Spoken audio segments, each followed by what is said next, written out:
Wankawan TV1.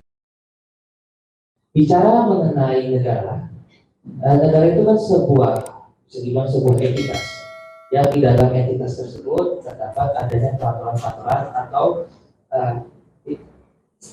peraturan-peraturan yang biasanya akan dibilang sebagai undang-undang atau the constitution. Tetapi bagaimana bila konstitusi itu yang harusnya menjadi panduan masyarakat bersama diisi dan dibuat oleh orang-orang yang memiliki kepentingan untuk dirinya sendiri. Oleh karena itu hadirlah dua narasumber di sini, ada Bapak Zulkifli dan Bapak Ihsanuddin yang akan bicara mengenai kembalinya UUD 45 Republik Indonesia. Mungkin pertama-tama kita bisa menuju ke Pak Zulkifli dulu tentang bagaimana opini Bapak sendiri mengenai kembalinya Undang-Undang Dasar 45 kepada naskah asli seperti itu.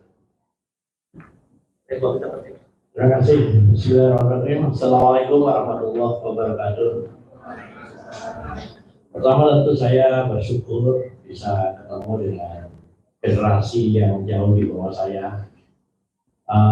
Kita selama ini ada semacam gap generasi antara generasi saya dan generasi kalian.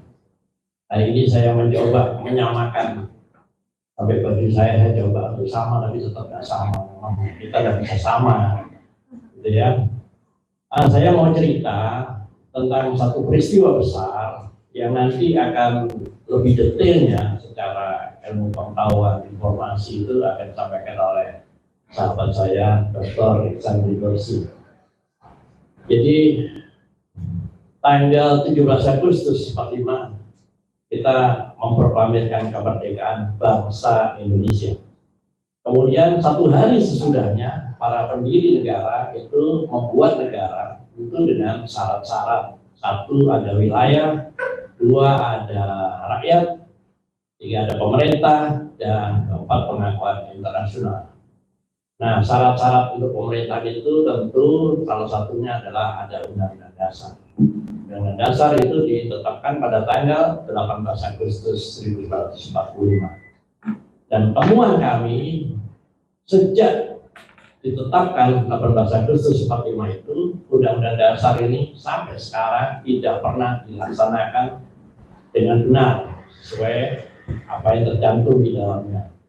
Ironinya pada tahun 99 oleh MPR tahun 99 dilantik itu dilakukan perubahan sebanyak 4 kali. Perubahan pertama dilakukan tahun 99, perubahan kedua tahun 2000, perubahan ketiga tahun 2001, dan perubahan keempat tahun 2002. Sebetulnya perubahan itu masih kita pertanyakan. Karena apa? Setelah dirubah 4 kali, ternyata itu bukan perubahan, tapi penggantian Undang-Undang Dasar. Jadi kata perubahan ini hanya untuk kamuflase.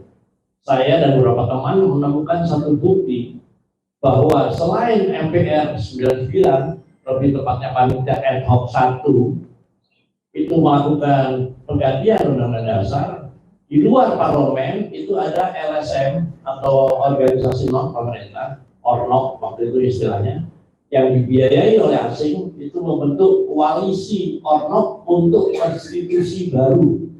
Artinya sudah ada niat bahwa konstitusi kita yang 18 Agustus 45 itu diganti dengan konstitusi baru yang sekarang kita kenal dengan tetap pakai nama Undang-Undang Dasar 45, tapi ada perbedaan itu dengan sebutan NRI 1945. Ini sebetulnya satu manipulasi yang sudah saya laporkan secara pidana di Barreskrim Mabes Polri tahun 2019. Saya gugat secara perdata di Pengadilan Negeri dan sekarang pada proses kasasi, bahwa saya dan beberapa teman menemukan ada beberapa perbuatan melawan hukum. Yang pertama, bahwa ini bukan perubahan karena selain formatnya beda, jadi format yang asli itu pembukaan, batang tubuh, penjelasan, aturan tambahan, aturan peralihan. Yang saya sebut palsu itu pembukaan, batang tubuh. Jadi penjelasan aturan tambahan, aturan peralihannya dihapus. Kedua, namanya dibuat mirip. Undang-Undang Dasar 45, ini Undang-Undang Dasar MRI 1945. Kemudian jumlah babnya seolah-olah sama 16 bab. Jadi ini ilmu apa ya? Informasi yang mungkin banyak yang belum tahu. Babnya yang asli itu 16, yang palsu juga 16, tapi bab 4-nya kosong. Jadi kalau sebetulnya di jumlah itu babnya cuma 15. Kemudian pasalnya yang asli 37, yang palsu ini yang sekarang diberlakukan ini seolah-olah 37 karena ada 20A, 20B, 20C itu ya masalah HAM. Jadi jumlahnya sebetulnya sudah 190 pasal. Jadi ini sebetulnya konstitusi baru. Nah, ada aturan di dalam Undang-Undang Dasar 45 itu bahwa perubahan itu dimungkinkan. Pasal itulah yang digunakan oleh para pengganti Undang-Undang Dasar itu. Pasal itu diganti pasal 37. Tapi dikunci di pasal 3 itu yang mengatakan bahwa MPR menetapkan Undang-Undang Dasar. Jadi seharusnya Undang-Undang Dasar itu pakai TAP MPR. Nah, perubahan pertama tidak pakai TAP, perubahan kedua tidak pakai TAP, perubahan ketiga tidak pakai TAP, dijadikan satu di perubahan keempat. Jadi setelah mereka tahu bahwa harus ada ketentuan ada TAP-nya, mereka jadikan satu di TAP perubahan keempat. Nah, yang saya persoalkan waktu itu adalah bahwa ketetapan MPR ini tidak pakai nomor. Jadi kita tahu bahwa semua produk hukum itu harus pakai nomor. KTP, ijazah, semua produk hukum pakai nomor. Ini tak, ketetapan MPR yang merupakan satu produk hukum di bawah Undang-Undang Dasar tidak pakai nomor. Tertanggal 10 Agustus 2002.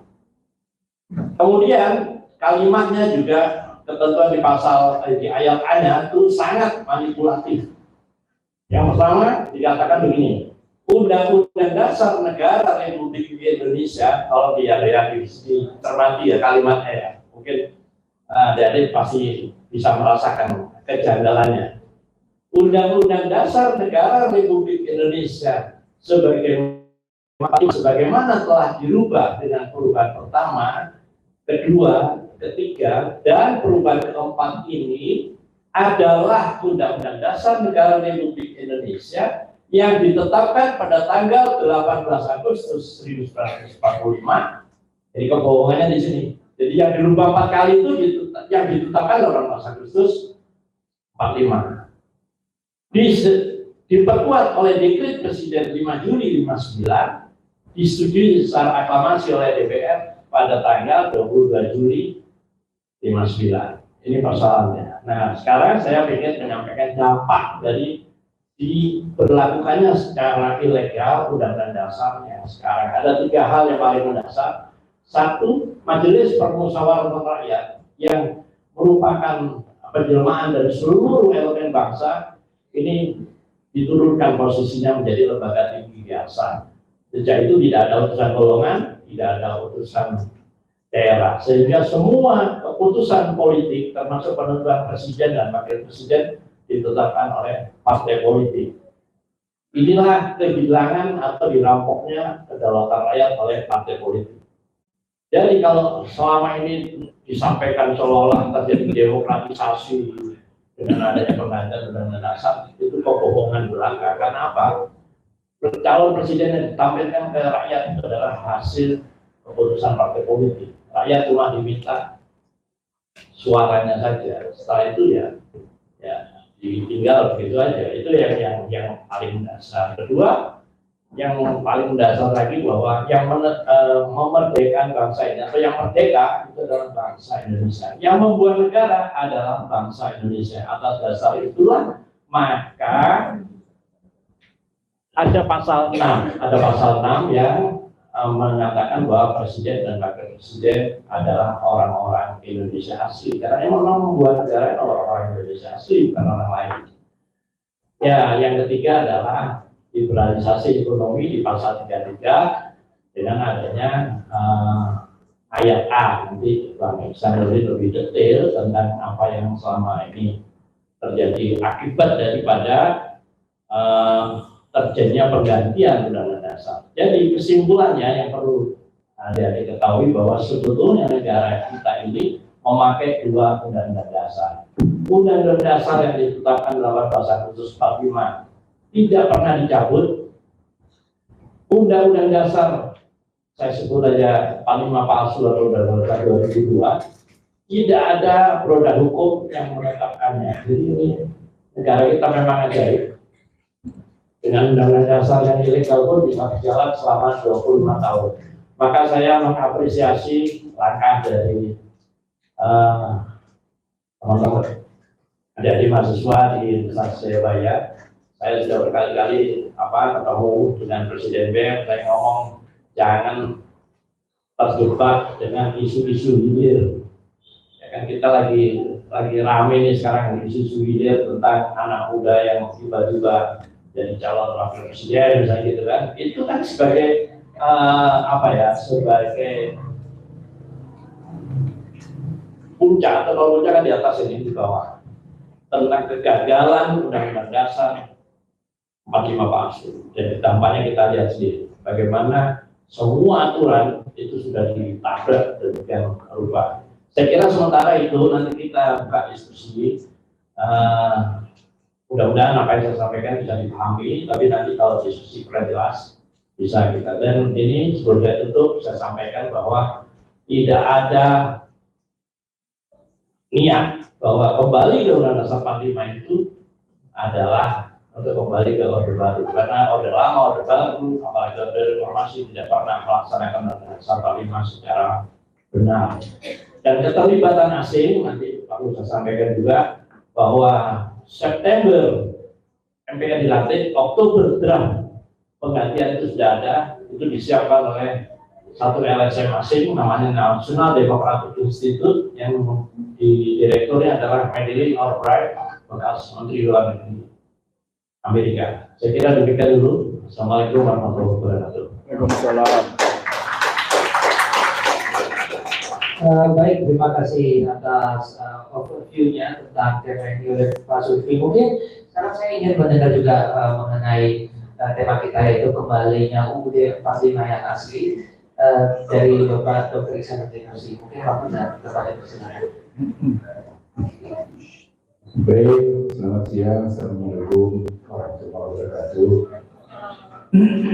Masih semangat ngobrol atau enggak? Alhamdulillah, kalau itu saya bangga semangat. Ini materi ini agak berat karena problematik yang cukup kompleks. Sebenarnya saya sederhanakan dalam thinking model namanya. Jadi kalau Anda ikut S2, S3, itu ada thinking model untuk menulis satu tesis atau disertasi. Kalau di S1 kan enggak. Nah, sebenarnya saya ingin ngajuin konsep satu model berpikir untuk membedah satu masalah dengan metodologi dekonstruksi dan rekonstruksi dan keilmuan namanya. Jadi ada metodologi dekonstruksinya, ada metodologi rekonstruksinya. Nah, biasanya memang saya dengan para senat guru besar. Kali ini saya bicara dengan Anda karena saya bangga, dan karena itu saya butuh bantuan Anda untuk mari kita dengar sama-sama kira-kira apa yang akan kita diskusikan. Saya ngambil judul amburadulnya Undang-Undang Dasar 2002. Judul ini saya buat karena tahun 2008 saya menulis buku Selamat Datang di Negeri Amburadul. Nah, kalau sebelumnya saya nulis Selamat Datang di Negeri Amburadul dan itu tadi, ya, sebelumnya dalam berbagai artikel saya, sejak saya di DPR hingga hari ini, saya menyebut bahwa sesungguhnya bangsa ini terjajah secara ekonomi. Bangsa ini terjajah secara ekonomi, ya.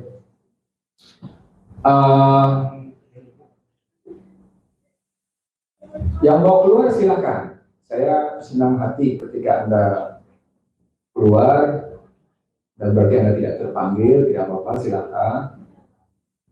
Supaya kita bisa, hanya kita ngobrol pada mereka yang betul terpanggil secara akademik. Saya tunggu Anda keluar.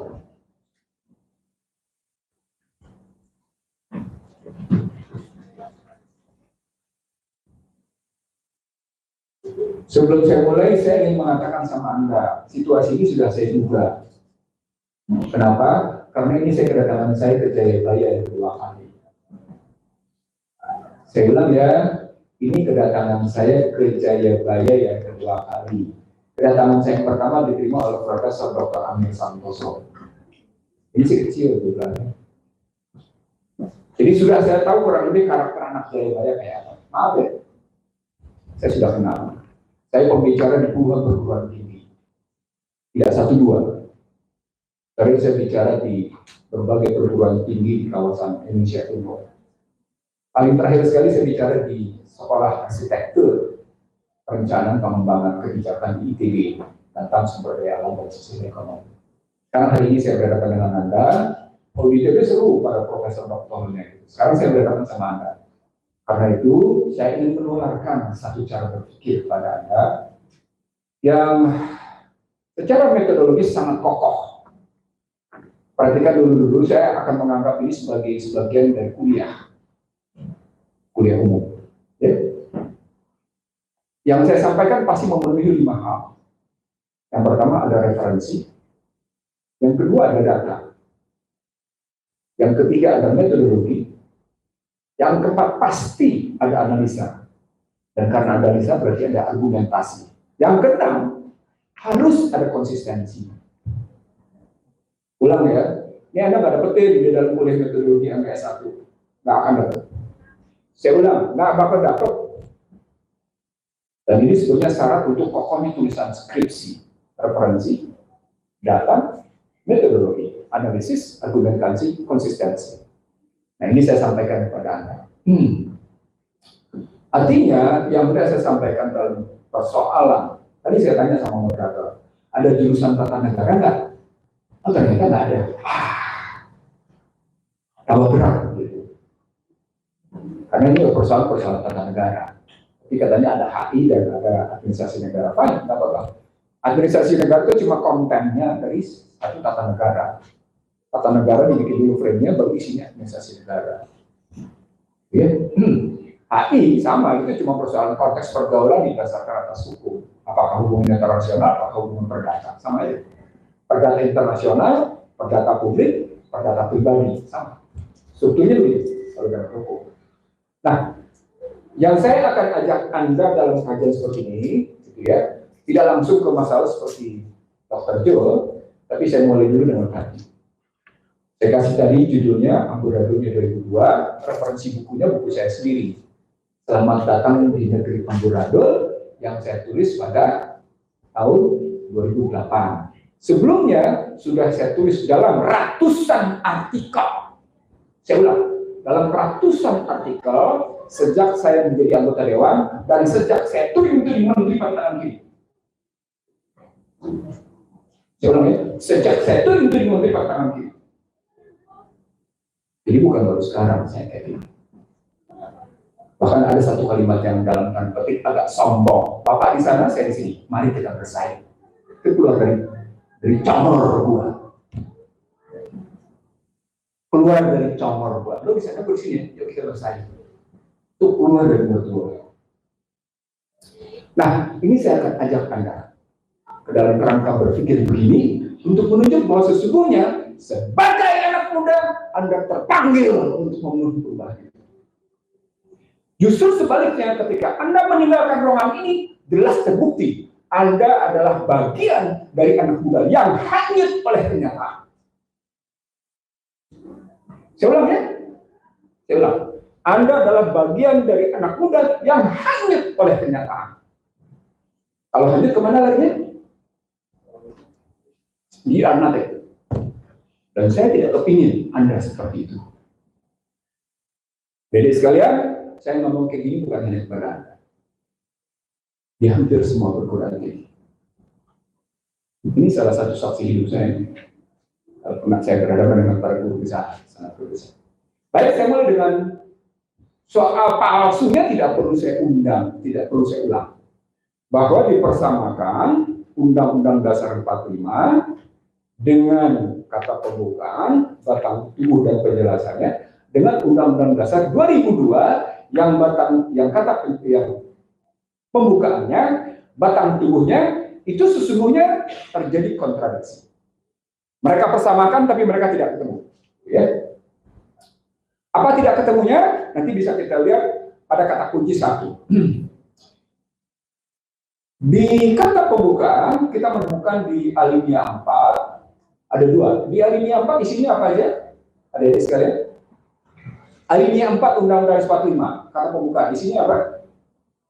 Isinya 2. Isinya misi dan dasar. Misinya 4.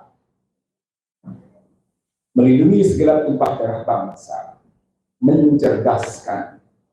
Kata kuncinya bukan mencerdaskan dulu, yang kedua dulu. Menyejahterakan, baru mencerdaskan. Tapi kalau dalam persepsi saya balik. Melindungi segenap tumpah darah bangsa, mencerdaskan, menyejahterakan, baru yang keempat di sini, membangun rasa keadilan dan hubungan internasional. Itu misinya. Saya ulang kayak gini, nanti ini menjadi alat pisau bagi Anda untuk menakar apakah para capres yang sekarang tampil ini punya nggak jawabannya tentang bagaimana misi yang sudah ditetapkan, atau mereka keluar dari misi tadi, atau mereka cuma sekedar menyatakan subjektivitas mereka atas misi mereka. Hati-hati nih. Alinea 4, misi. Yang kedua soal dasar. Negara berdasarkan ketuhanan yang Maha Esa. Yang kedua apa? Kemanusiaan yang adil beradab. Ketiga apa? Yang keempat, kerakyatan yang dipimpin oleh hikmah kebijaksanaan dalam permusyawaratan perwakilan. Yang kelima, mewujudkan keadilan sosial. Jadi kalau alinea 4 itu kalimatnya di depannya adalah mewujudkan keadilan sosial. Tapi ada kata tegas, ada kata perintah, mewujudkan keadilan sosial. Yang ingin saya sampaikan dalam konstruksi pembahasan kali ini cuma sila keempat. Kerakyatan yang dipimpin oleh hikmah kebijaksanaan dalam permusyawaratan perwakilan. Saya di dompet saya ada uang real, nggak gede, tapi cukuplah untuk Anda ngebensin selama seminggu. Lo bisa jawab pertanyaan gue kasih. Serius nih gue ngomong, lo bisa jawab pertanyaan gue kasih. Jelaskan kata hikmah dalam alinea, dalam sila keempat. Saya butuh 5 makna hikmah dalam sila keempat. Kata hikmah. Silakan. Hitung ya, 7 hitungan. Artinya jawabannya harus pakai 5 tadi, 5 syarat. Ada referensi, ada data, ada metodologi, ada analisis, ada argumentasi, konsistensi. Hadiahnya tidak kurang 100 real. Hitung. 100 real lumayan loh. Buat bensinmu seminggu cukup tuh, yang punya motor. Oke. 1, 2, 3, 4, 5, 6, 7 lewat. Kata hikmah dilihat dari perspektif linguistik, apa maknanya? Sumber asal katanya apa? Etimologinya apa? Wow. Bisa hakim, bisa hukum. Salah satunya hakim, tapi bisa hukum. Tapi dia bisa menjadi hikmah, artinya dia melalui suatu proses hukum, hakam. Artinya apa? Ketentuannya di situ. Ketentuan. Ini etimologi nih, asal katanya. Kita asal kata, leksologi, etimologinya kayak gimana? Ini main semantik. Ini kerjaan anak hukum sebenarnya. Saya ulang ya, Ini pekerjaan anak hukum untuk menginterpretasi. Apalagi Anda jadi lawyer. Apalagi niat Anda, gue mau jadi lawyer. Gue lawyer perdata. Kalau Anda tidak memahami metode kayak gini, gak laku lo sebagai lawyer. Gue ulang, gak laku lo sebagai lawyer. Maknai dulu katanya. Hikmah itu apa? Oh ternyata kata hikmah itu, dia asal katanya, etimologinya, dia dari kata hakim hukum. Artinya satu keteraturan, satu ketetapan. Ketika dia menjadi satu posisi disebut dengan hakim, itu artinya ada pihak yang menetapkan ketetapan melaksanakan itu. Lalu ketika bergeser menjadi hikmah, itu artinya ada orang yang punya nilai-nilai ketetapan-ketetapan tadi didasarkan atas nilai-nilai pada dirinya, pada ilmunya. Jadi ada dasarnya dua, pada iman dan ilmunya. Dia putuskan sesuatu hal berdasarkan ilmu dan imannya. Bagaimana putusan itu terjadi? Itu hikmah. Jadi ketika kerakyatan dipimpin oleh hikmah kebijaksanaan, maka seseorang memimpin sesuatu berdasarkan ilmu dan imannya dalam rangka musyawarah mufakat. Satu, itu baru kata hikmah dalam kerangka konstruksi kepemimpinan, baru dilihat dari sekitar etimologi, belum dilihat dari sekitar semantik. Dari sini kata kuncinya, karena dia merujuk pada permusyawaratan perwakilan, maka adakah kita temukan pemilu di dalamnya? Tidak. Tidak ada kata pemilu di dalamnya. Referensinya apa nih? Sila keempat. Sila keempat ternyata referensinya adalah As-Surat 38. Al-Quran. Apa As-Surat 38? Para ahli mengambil keputusan berdasarkan keimanan dan keilmuannya, sehingga hikmahnya membimbing tindakan-tindakan mereka, membimbing kajian mereka. Itu hikmah. Iman dan ilmunya membimbing mereka untuk melihat kenyataan dan mengambil keputusan. Nah, jadi satu peristiwa diambil maknanya, mengambil maknanya dengan cara iman dan ilmu. Kalau begitu per definisinya. Nah, kalau kita balikin ke Undang-Undang Dasar 45 dengan terdiri dari kata pembukaan, batang tubuh, dan penjelasan. Khususnya ketika kita ambil sila keempat, diterjemahkan ke batang tubuh di Undang-Undang 45 cocok. Sekarang balik di Undang-Undang Dasar 2002 cocok apa? Kenapa tidak cocok? Karena berlaku pasal 6A ayat 2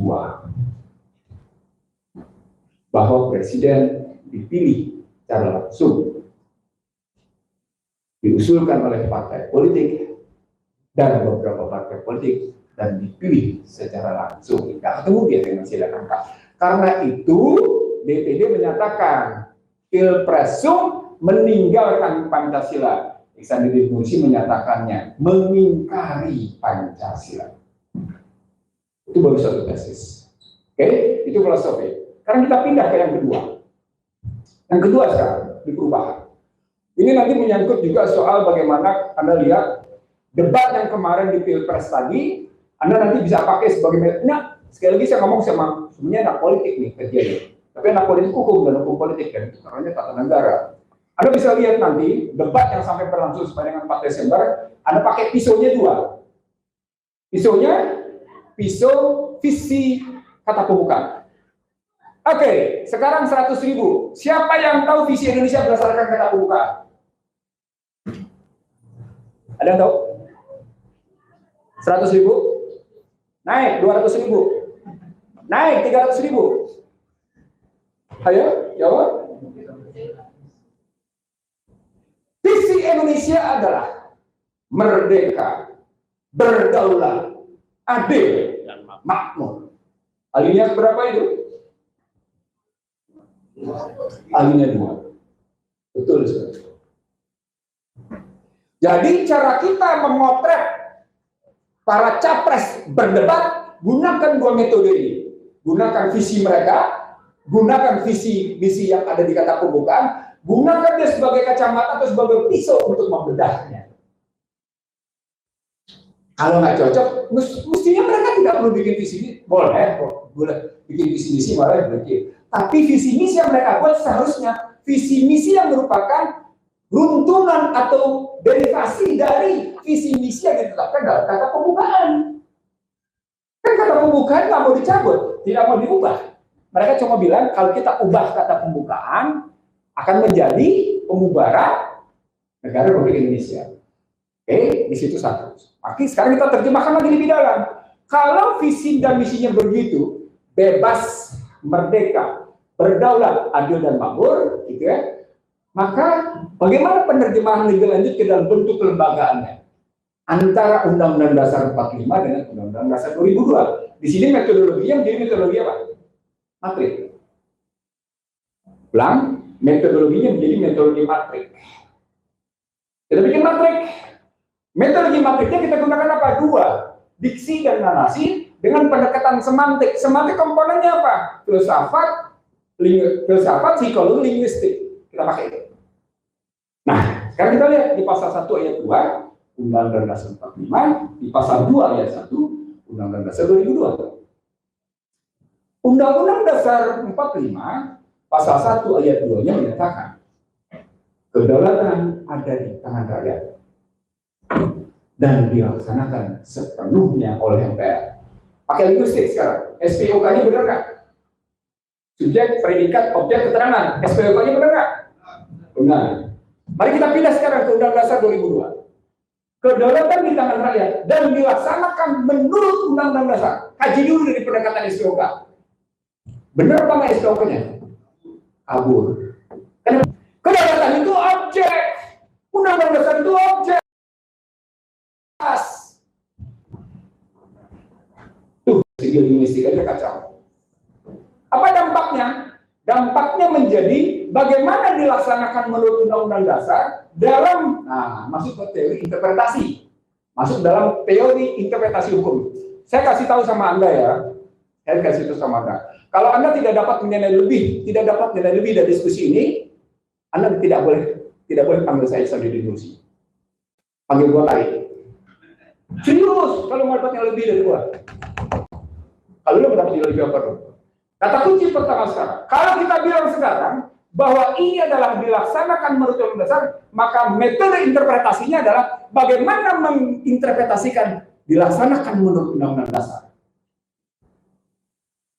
Kuis ketiga, 500.000. Siapa yang tahu?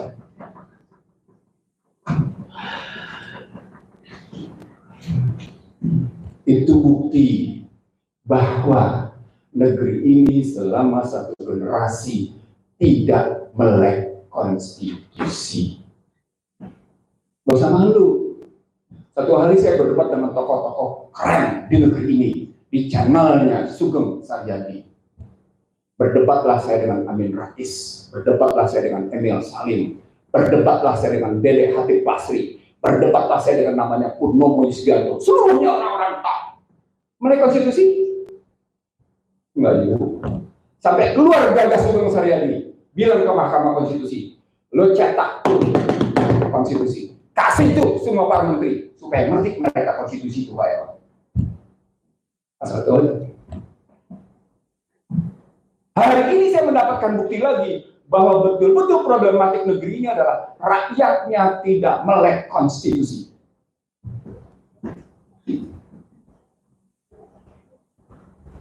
Apa poinnya? Poin problemnya adalah, titik masalahnya adalah gagalnya pendidikan politik di negeri ini. Nah, kalau di dalam pendidikan politik, sumber pendidikan ada berapa? Nanti panjang lagi urusannya. Kalau saya sampai cerita pendidikan politik, karena minimal dilakukan ada 5 institusi, 5 kelembagaan. Oke, saya terusin. Yang kedua sekarang, pasal 2 ayat 1. MPR terdiri atas anggota DPR ditambah dengan utusan daerah utusan golongan menurut Undang-Undang itu Undang-Undang 45. Undang-Undang Dasar 2002. MPR terdiri atas anggota DPR dan anggota DPR yang dipilih melalui pemilihan umum. Pertanyaan, apa bedanya? Itu makanya tadi saya ingin tampilin sebenarnya di screen biar Anda bisa lihat. Perbedaannya kalau Undang-Undang Dasar 45, MPR terdiri atas 3, DPR, utusan daerah, utusan golongan. Undang-Undang Dasar 2002, MPR terdiri, di sini menarik nih, menarik di sini, atas anggota DPR dan anggota DPD. Pertanyaan mendasar, kalau MPR adalah lembaga, kenapa isinya individu? Halo, ngerti nggak maksudnya? Undang-Undang Dasar 2002 menyatakan MPR adalah anggota DPR dan anggota DPD. Satu orang saja cukup dari DPR, satu orang saja cukup dari DPD, dan mereka berdua sudah merupakan MPR. pendekatan individu. Padahal pendekatan asal kata kuncinya dan pendekatan lembaga. Kacau di sini. Sementara pada Undang-Undang Dasar 45 enggak. MPR, pendekatan berikutnya adalah DPR, utusan daerah, utusan golongan. Tetap merupakan lembaga. Karena utusan jamak. Halo? Utusan bukan singular. Utusan jamak. Itu linguistik. Bahasa itu. Di sini bukti lagi-lagi masalah yang dibuat oleh Undang-Undang Dasar 2002 betul-betul kacau dalam paradigmatik, kacau dalam teori, kacau dalam konsepsi.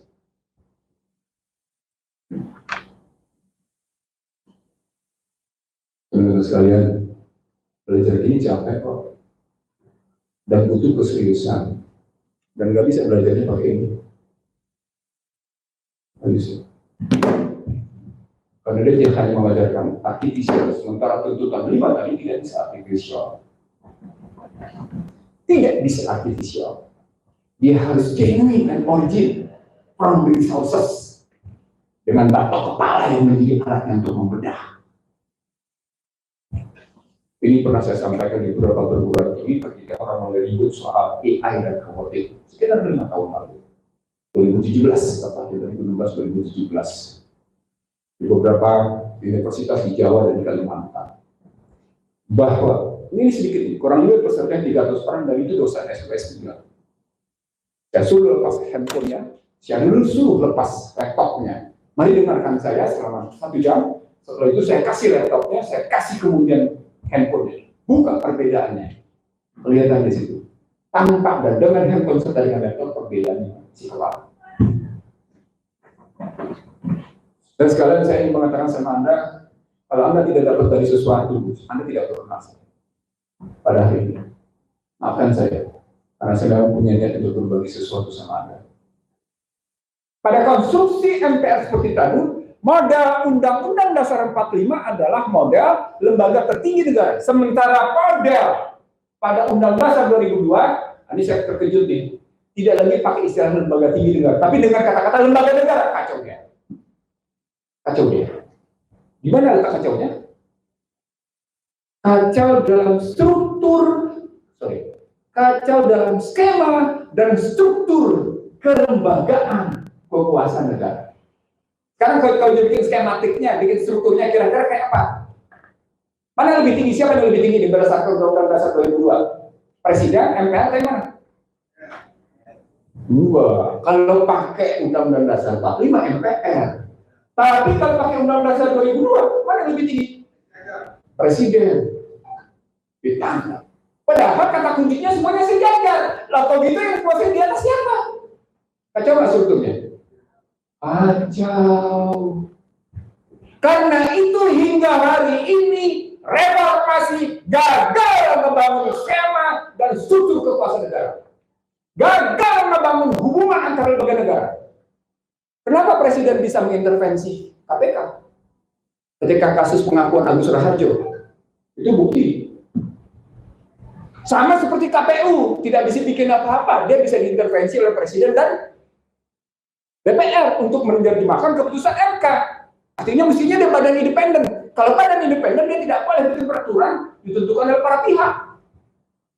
Beda dengan BI. Nah, sekarang pertanyaannya, kan sama-sama diusulkan oleh Presiden, pakai panitia seleksi, masuk ke DPR, dipilih, diserahkan keluar Kepres. Lalu apa bedanya dengan BI? Ayo. Jadi apa bedanya BI dengan KPU dengan yang namanya KPK? Dalam skema kekuasaan negara gimana? Itu produk reformasi. Tuh, anak administrasi negara tuh. Tadi saya tanya sama BEM Anda, ini semester berapa? Ngerti nggak kalau dibikin analisisnya begitu? Ini belum masuk ke ekonomi loh. Masuk ke ekonomi di dalam. Nanti saya buktiin sama Anda. Oke ya? Saya terusin, langsung saya lompat. Di situ perbedaannya kelihatan. Begitu dinyatakan menurut Undang-Undang Dasar, kedaulatan dilaksanakan menurut Undang-Undang Dasar, diterjemahkan oleh yang namanya pasal 6A ayat 2, pasal 22E dan seterusnya. Tetapi anggota DPR dan anggota DPD yang dipilih melalui pemilihan umum ternyata dalam konstruksi pelaksanaan penyelenggaraan negara tidak punya kedudukan yang sama. Happy-nya happy ke DPR, bukan ke DPD, tidak dalam posisi kesetaraan. Kacau lagi dia. Jadi begitu banyak kekacauan. Maka simpulan yang pertama adalah, sebelum sampai simpulan, saya masuk dulu ke ekonomi, atau tentang ekonomi. Undang-Undang Dasar 45 menerjemahkan kata-kata perekonomian disusun sebagai usaha bersama berdasar atas azas kekeluargaan. Apa diksinya? Apa diksinya? Disusun. Hello, diksinya disusun. Kita pindah sekarang amandemen Undang-Undang Dasar 2002. Perekonomian nasional diselenggarakan. Apa beda disusun sama diselenggarakan? Diselenggarakan itu Anda EO. Negara ini emang EO. Enak aja. Pemerintahan ini bukan EO, bukan event organizer. Kenapa digunakan istilah diselenggarakan? Yang bertentangan dengan kata disusun. Nggak ketemu kan logikanya. Coba ambil kalimat itu. Terus ya, terjemahan soal demokrasi ekonomi. Demokrasi ekonomi menurut Undang-Undang Dasar 45 itu jelas kemakmuran yang diutamakan adalah kemakmuran rakyat, bukan kemakmuran orang per orang. Jika hajat hidup orang banyak dipegang oleh orang per orang, maka rakyat banyak. Kalimat pentingnya yang ditindasinya dicabut oleh Undang-Undang Dasar 2002, digunakan juga dengan istilah demokrasi. Tapi demokrasi ekonomi berbasis apa? Berbasis kapital. Jadilah kemudian Anda semua korban dari kekuatan korporasi. Di situ saya sebut demokrasi yang dibangun lewat reformasi adalah demokrasi korporasi. Dalam tesis Barat, dalam tesis Amerika, ketika Anda bicara demokrasi korporasi, dia merupakan kudeta korporasi. Ayo, pernah dengar istilah ini dari mana? Siapa yang pernah menyatakan di negeri ini? Cuma saya. Sendiri terus. Tadi saya kasih lihat sama moderator tentang siapa penguasa di negeri ini. Saya nggak bisa tampilin bagaimana kudeta korporasi berjalan di negeri ini lewat label demokrasi. Labelingnya, kemasannya cantik luar biasa, demokrasi. Tapi the real kontennya adalah kudeta korporasi. Burhanuddin Abdullah, salah satu ketua tim PKN Prabowo Subianto menyatakan, berapa banyak keluar dana untuk memberikan nasi bungkus per hari? Jawabnya berapa? Tahu berapa jawabnya? Ya, kali kira-kira sehari sekitar 1 triliun deh. Oke. Ini berita nih, saya cuma ngutip berita nih. Oke, pertanyaan sekarang, mulai namanya tuh kampanye 28 November ya. 28 mulai. Berakhir 4 Februari ya. Katakan berakhir 4 Februari. Berapa waktu lagi? 2 bulan ya. Kita hitung 2 bulan. Kalau kita hitung 2 bulan penuh, ditambah dengan 4 hari, berarti ada sekitar 65 hari. Kita rebutin aja 65 hari. Ditambah dengan 2 hari, jadi 67 hari. 67 hari kali 1 triliun. Nggak usah bilang 1 triliun deh, karena bilang sekitar 1 miliar. Kita kurangin, jadi 750 miliar. Ya, 1 triliun. Anda kaliin 750 miliar dikali dengan 67 hari. Berapa dikeluar duit? Pertanyaan berikutnya, duit dari mana?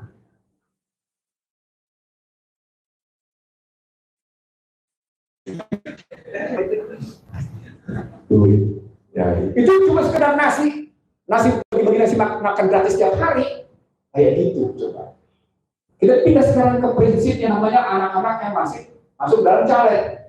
Berapa dikeluar duit untuk berdiri caleg dan bagi-bagi duit? Berkisar antara 1 sampai dengan 5 miliar. Kita pindah ke DPD, berapa mereka keluar duit? Berkisar antara 1 sampai dengan 3 miliar. Kita hitung sekarang berapa caleg pusat, berapa caleg tingkat 2, berapa caleg tingkat 2, berapa jumlah DPD, berapa duit yang digelontorkan. Hasilnya, Anda makin sejahtera atau Anda makin terpuruk? Apa indikatornya?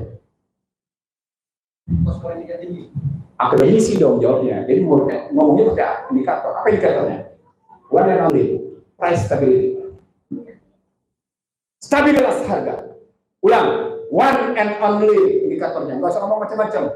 Price stability. Baik pada sektor real maupun pada sektor keuangan. Begitu dong jawabnya. Lihat stabilitas harga pada sektor keuangan. Lihat stabilitas harga pada namanya sektor real. Apa indikator berikutnya pada sektor real? Apa indikatornya? Lihat harga beras, lihat harga gula, lihat harga cabai, lihat harga jagung, lihat artinya hajat hidup orang banyak. Terbukti penjelasan Undang-Undang Dasar 45 hebat. Jika hajat hidup orang banyak dikuasai oleh orang per orang, maka rakyat banyak yang ditinggasinya. Terbukti. Sahih sudah? Pindah ke sebelah. Nanti ke sebelah bisa kita lihat siapa 11 orang terkaya di Indonesia berdasarkan data Forbes. Kita bandingkan dengan APBN, kita bandingkan dengan kata pajak. Siapa penentu negeri ini? Begitu dong tarungnya.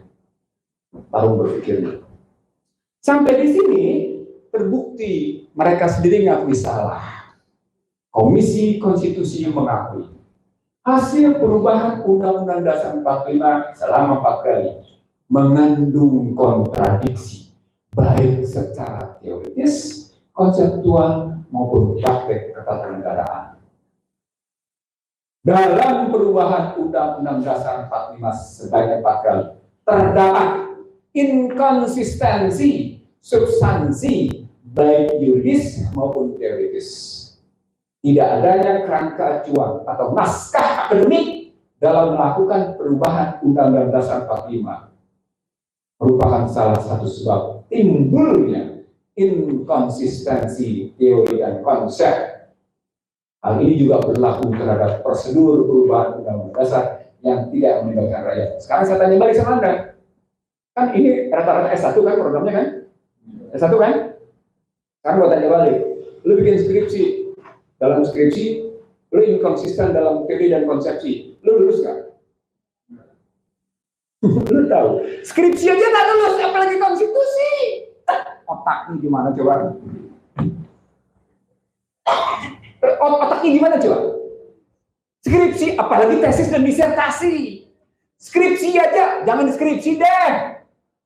D4 juga kan mesti nulis kan? D4 mesti nulis. Di dalamnya ada teori dan praktek. Antara teori dan praktek harus konsisten. Ketika terjadi inkonsistensi antara konsepsi, teori, dan praktek, dia lulus nggak? Nggak bakalan, apalagi konstitusi. Halo, para penyanjung reformasi, para pejuang reformasi, para pejuang Undang-Undang Dasar 2002, kemana kalian? Jadi artinya selama 25 tahun kita berjalan, 24 tahun deh. Kita sesungguhnya telah berjalan di atas konstitusi yang sama sekali tidak bisa dipertanggungjawabkan secara akademik. Filsafat keilmuannya rontok luar biasa. Terus itu. Ini skematik tentang pertentangan ini nggak usah saya masukin di sini, saya kasih lihat sama Anda. Karena jelasinnya panjang lama, nggak usah. Tapi buktinya adalah mereka ngebangun suatu sistem politisasi.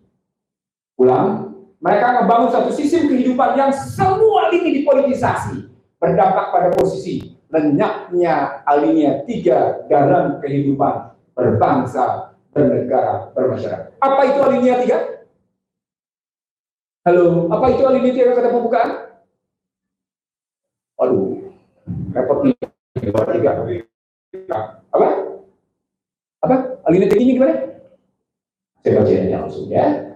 Berkat rahmat Allah yang Maha Kuasa dan didorongkan oleh keinginan luhur.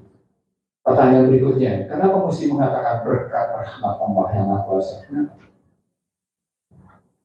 Lalu kenapa mesti pakai kalimat kedua dan didorongkan oleh keinginan luhur? Kalimat yang pertama menyatakan bahwa sesungguhnya perjuangan Indonesia walaupun berhasil yang namanya sekutu, sesungguhnya juga tanpa berkat rahmat tidak ada kemerdekaan. Artinya tidaklah kemudian merasa ini karena saya itu dibuang lagi kalimat kedua dan didorongkan oleh keinginan luhur. Apa artinya? Subjektivitas Anda subjektivitas para pemimpin, subjektivitas para pendiri republik dibunuh habis-habisan. Harus ada di situ keinginan luhur. Apalagi keinginan partai politik nggak boleh ada. Tanggalkan baju partai politik. Selamat menikmati reformasi, di mana sekarang tidak malu-malu menampilkan kepentingan pribadi dan kepentingan keluarga kepentingan kelompoknya. Sementara konstitusi menyatakan jangan pernah menampilkan kepentingan pribadi, keluarga dan kelompok, karena itu memalukan secara etika kehidupan berbangsa dan bernegara. Sekarang tanpa malu,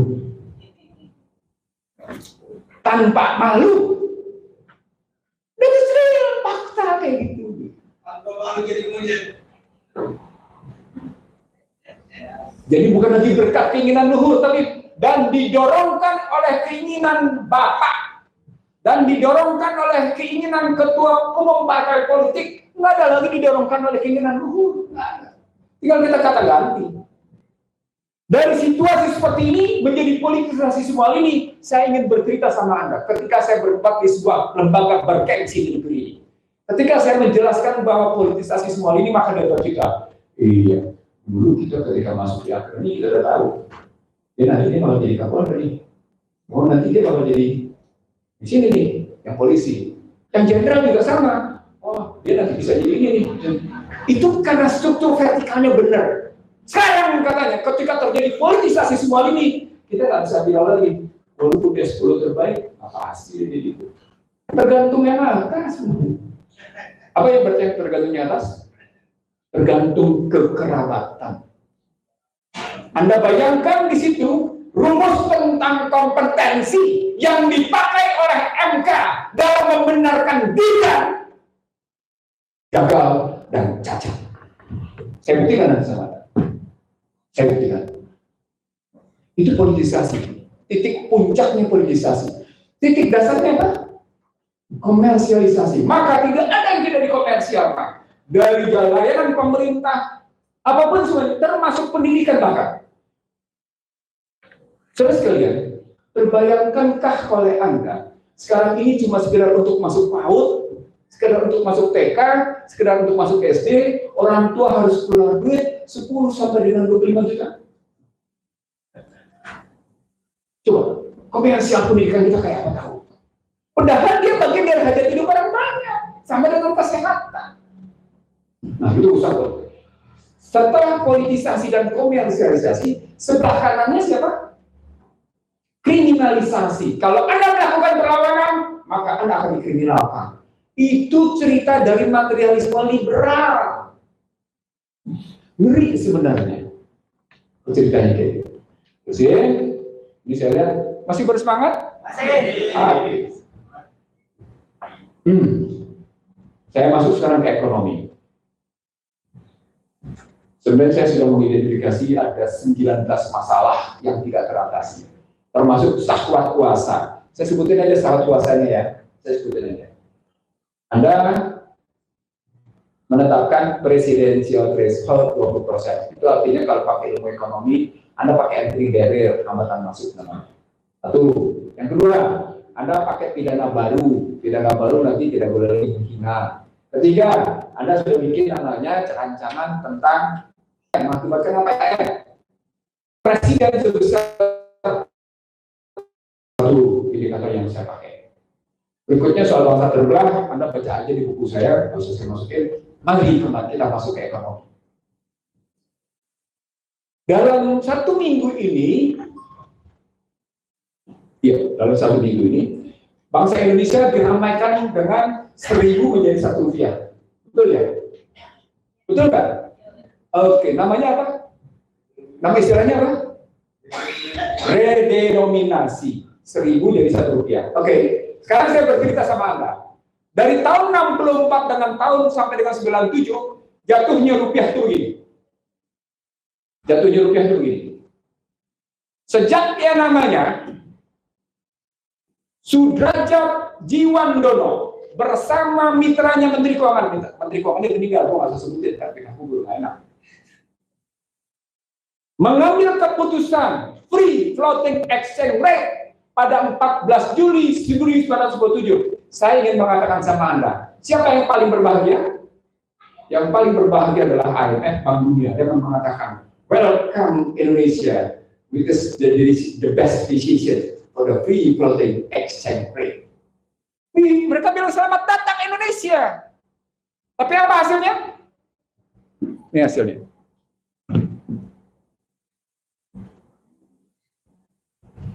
Bisa kelihatan nggak? Kelihatan ya? Gue tanya balik sekarang sama lo. Kalau grafik rupiah kayak gitu, gue tanya balik sekarang sama lo. Sehat nggak? Nggak sehat. Ya. Kalau dia nggak sehat sekarang, nggak sehat, maka pertanyaannya, ketika mereka menyatakan redenominasi adalah simplifikasi atau penyederhanaan atas nilai tukar, maka pernyataan itu benar salah? Benar dalam perspektif pendekatan digital currency karena mengurangi memori. Ini menarik nih. Ini menarik nih, saya bilang sama Anda. Anda bayangkan dari 3 digit dibuang, dia tinggal 1 digit. Dari 4 digit, 1, 0, 3-nya dibuang, tinggal 1 digit. Kalau 3 dibuang, redenominasi.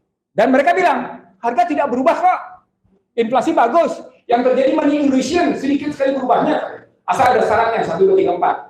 Syaratnya pertumbuhannya bagus, inflasinya terkendali, semuanya tukar kembali, masyarakat percaya. Maka terjadi price stability, perubahannya sedikit. Tapi mari kita lihat. Berapa harga beras pada tahun 90? 500 rupiah. Anda belum lahir. Belum lahir Anda.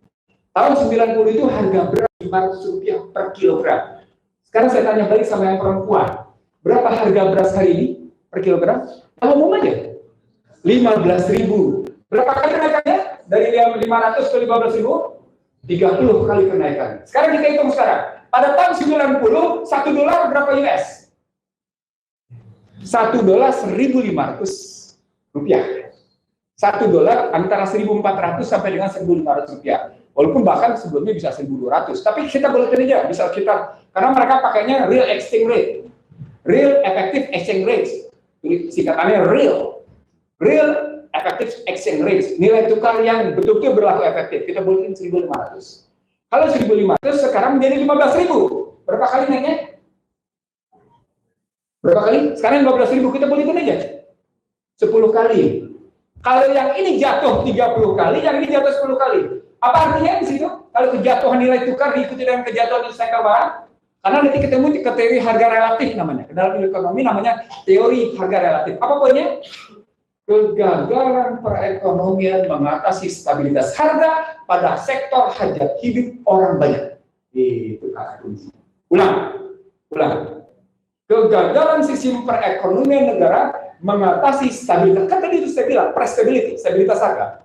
Stabilitas harga pada sektor hajat hidup orang banyak. Itu bukti kegagalan redenominasi. Jadi ketika mereka menyatakan redenominasi, sesungguhnya mereka sedang mengumumkan, ya, kami gagal. Itu mandangnya. Jangka panjang. Grafik membuktikan, teori harga relatif membuktikan. Ayo. Kalau ngomongin sekarang memang iya, nggak ada masalah. Bahkan kalau bilang iya, harga emas sekarang 1 juta. Nanti pakai duit 100, pakai duit tetap dengan nilai tukar sekarang. Nanti ketika denominasi harga emas 1 kilogram bukan lagi 1 juta. Jadi 1.000 perak. Ya kita mundur sekarang. Dulu harganya berapa? Bandingnya kita posisi itu. Gitu. Nah di Amerika kejatuhan dolar terhadap emas juga sedang berlangsung. Itu karenanya sejak beberapa bulan sebelumnya saya bilang di bawah Joe Biden, Amerika sesungguhnya sedang mengalami penyakit kronis ketimpangan yang makin mendalam. 1, redenominasi. Yang kedua sekarang, saya juga kasih tahu tuh sama moderator tadi tentang siapa-siapa orang kaya. Total kekayaannya dengan nilai tukar 15.600 adalah 2.600. Ditulis ya, ditulis kalau Anda mau ikuti baik-baik karena di sini agak mikir ngedengerinnya.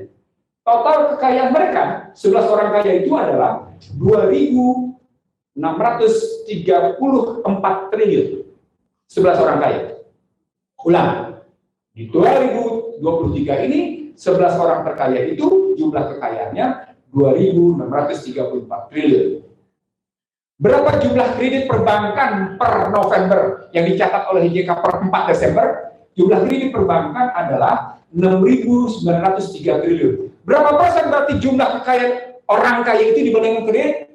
Bisa muncul di sini sejumlah, karena jumlah dana pihak ketiganya 81,8.159, jumlahnya 32,13%. Bagaimana terhadap APBN itu terhadap perbankan? Kalau terhadap perbankan, terhadap belanja negara, jumlah kekayaan duitnya orang kaya tadi dibanding belanja negara 79,22%. Apa artinya? Negara bisa didikte sama mereka dari kekayaan. Ini cuma 11 orang nih, belum 15 orang, belum 50 orang. 11 orang aja bisa mendikte belanja. Oke, itu belanja kan nggak fair dong, bandingin belanja. Kita bandingin sama pajak. Oke, bandingin pajak. Dibanding dengan perpajakan, dia, perhatikan. Halo, kalimatnya mengejutkan. Dibanding 114,03%. Dahsyat nggak? Kayaknya orang-orang itu. Baru 11 orang. Dia bisa mendikte perpajakan karena jumlah kekayaan dia 114% terhadap perpajakan. Bagaimana terhadap penerimaan negara? 94%. Apa poinnya? Orang kaya ini membuktikan mereka berkuasa. Terbukti tadi omongan saya. Demokrasi korporasi adalah kudeta korporasi. Karena dua institusi ditentukan oleh permainan kekuatan keuangan mereka, yakni perbankan yang merupakan the government shadow dan penerimaan negara. Jadilah kemudian istana sering dipenuhi oleh mereka. Ini hasil apa? Hasil Undang-Undang Dasar 2002. Karena semuanya diserahkan kepada mereka, diserahkan kepada korporasi. Nah, saya penutup aja. Saya terusin aja. Pilpres, karena kaitannya Pilpres. Yang lahir tahun 2000 siapa? Banyak ya? Ada ya lahir tahun 2000 ya? Oke. Anda tahu nggak tahun 2004 berapa belanja yang dikeluarkan oleh APBN untuk Pilpres? Jumlahnya 4,45 triliun. Itu untuk pusat. Ulang, itu untuk pusat. Bukan untuk tingkat 2 dan tingkat 1, tapi jumlahnya 4,45 triliun. Berapa pesertanya? 26 parpol. Berapa jumlah peserta Pilpres? 6 pasangan. Berapa jumlah pemilihnya? Dapat saya angka. Satu pemilih mengeluarkan biaya sebesar 36.000, betul, 36.900 rupiah. Pindah saya ke 2024. Berapa jumlah yang dikeluarkan oleh pemerintah untuk namanya Pilpres? Termasuknya nama pilek 86 triliun. Berapa parpolnya? Tadi sudah saya sebut, dan kemudian ada 3 pasangan. Sekarang pertanyaan, berapa biaya per pemilih? 169.600. Naik dia. Maka pertanyaannya, dengan ongkos yang makin naik kayak gitu, Anda makin baik apa enggak kehidupan Anda? Kalau enggak, kenapa ngikutin kosnya naik tapi Anda makin melarat? Gimana sih mikirnya? Kan kalau pakai pikiran ekonomi, mestinya dengan kos makin naik, kehidupan Anda makin enjoy dong, makin enak. Ini kos politik lo naik, tapi hidupan lo makin tersudut, makin gak karu-karuan. Nah, itulah hasil Undang-Undang Dasar 2002. Maka kesimpulan saya teman-teman sekalian, saya ngajak Anda, yuk duduk balik. Jangan malu untuk balik ke Undang-Undang Dasar 45, untuk kemudian kita tata beberapa kelemahannya, beberapa kekurangannya. Misalnya tentang penerjemahan putusan daerah dan putusan golongan. Soal bagaimana posisi DPR yang seperti sekarang. Soal perekonomian tentang hajat hidup orang banyaknya. Tambah lagi untuk mengatasi undang-undang cilaka yang sebenarnya sudah dijamin oleh pasal 27 ayat 2. Tiap-tiap warga negara berhak atas pekerjaan dan penghidupan yang layak bagi kemanusiaan. Nah, sekarang terbukti selama reformasi penghidupan yang layak bagi kemanusiaan makin tertindas. Kalau Anda masih mau dengan posisi ketertindasan itu, pertanyaan berikutnya, akal sehat ini gimana kira-kira? Nalarnya kayak gimana kira-kira? Kalau Bu Anda bicaranya apa kira-kira? Nah, saya cuma menggelar dan saya mengajak Anda untuk kembali berpikir secara jernih pada posisi kehidupan berbangsa dan negara sekarang. Terima kasih. Salah tanggung jawab saya karena saya bodoh. kurang karena saya kekurangan pengetahuan, lebih karena aku maksimal. Assalamualaikum warahmatullahi wabarakatuh. Baik, terima kasih kepada Bapak Presiden yang menjelaskan secara ringkas dan mungkin berapi-api tentang bagaimana konstitusi kita dimanfaatkan oleh orang-orang yang sebenarnya memiliki kepentingan buruk untuk negeri kita. Mungkin sebelum saya buka sesi tanya jawab serta dialog ya, mungkin saya juga ingin mengajukan pertanyaan pada Bapak Isanuddin Nursi. Kalau kita melihat ya, tadi kan Bapak sempat membahas tentang perekonomian kan, bagaimana pada akhirnya perekonomian kita semakin dikuasai oleh orang-orang yang sebenarnya memiliki kepentingan buruk untuk negeri kita. Tetapi di orde reformasi ini kan justru kebanyakan undang-undang yang dibuat malah adalah undang-undang yang bisa dibilang menguntungkan mereka, dan justru lebih banyak undang-undang yang merugikan rakyat kecil, rakyat proletar seperti kita. Nah, pertanyaan saya mungkin satu aja. Apakah memang bisa dibilang dalam perpolitikan kita ini lobby-lobby orang-orang seperti mereka ini sangat kuat yang akhirnya menyebabkan mengapa ya orang-orang yang terutama di DPR dan lain sebagainya itu bisa dibilang menjadi budaknya para orang-orang konglomerat ini. Mungkin itu saja. Ada sejak kita belajar ilmu politik bahwa DPR mengidap 5 kelemahan, maka 5 kelemahan itu diatasi oleh korporasi. Saya sekalian, di Amerika kajian yang muncul adalah why people don't trust the government, dan don't trust the government-nya ini yang saya bilang sesungguhnya sejak 97 ketika Indonesia melepas nilai tukar ke pasar bebas. Saya menyebutnya Indonesia mengidap social distrust, social disorder, dan social disobedience. Kalau orang baru ngomong tentang krisis-krisis sekarang, saya menyatakan krisis di Indonesia mengalami fluktuasi. Sesekali krisisnya parah sekali, melemah, tapi terus berjalan. Nah, krisis ini menggambarkan adanya kelemahan apa yang saya sebut sebagai false representative yang bersama dengan false public policy yang berujung pada false authority. Itu disebabkan 5 kelemahan dari partai politik dan DPR. Nah, hingga hari ini DPR gagal menjalankan peranannya, DPR kemudian rusak dalam rekrutmennya, gagal dalam pengkaderannya, rusak dalam sistem administrasi pengelolaannya, rusak juga dalam keuangannya. Maka ketika memberikan undang-undang, ya, tinggal siapa. Apalagi saya mau tahu sama Anda. Beberapa anggota DPR diminta untuk menjadi caleg dengan sponsorship korporasi. Mereka terbuka sama saya, Bang, saya minta untuk cari caleg, tapi saya harus begini. Oh, sponsorshipnya ada. Oh, saya mesti masuk partai itu jadi cari sekian, tapi kemudian saya ditulis dengan begini. Apa akunnya? Jadi anggota DPR itu bukan wakil rakyat, dia wakil korporasi, dia wakil kemudian si partai politik. Siap tergantung siapa yang membiayai itu kenyataan. Atau jadi di Indonesia, Amerika terjadi.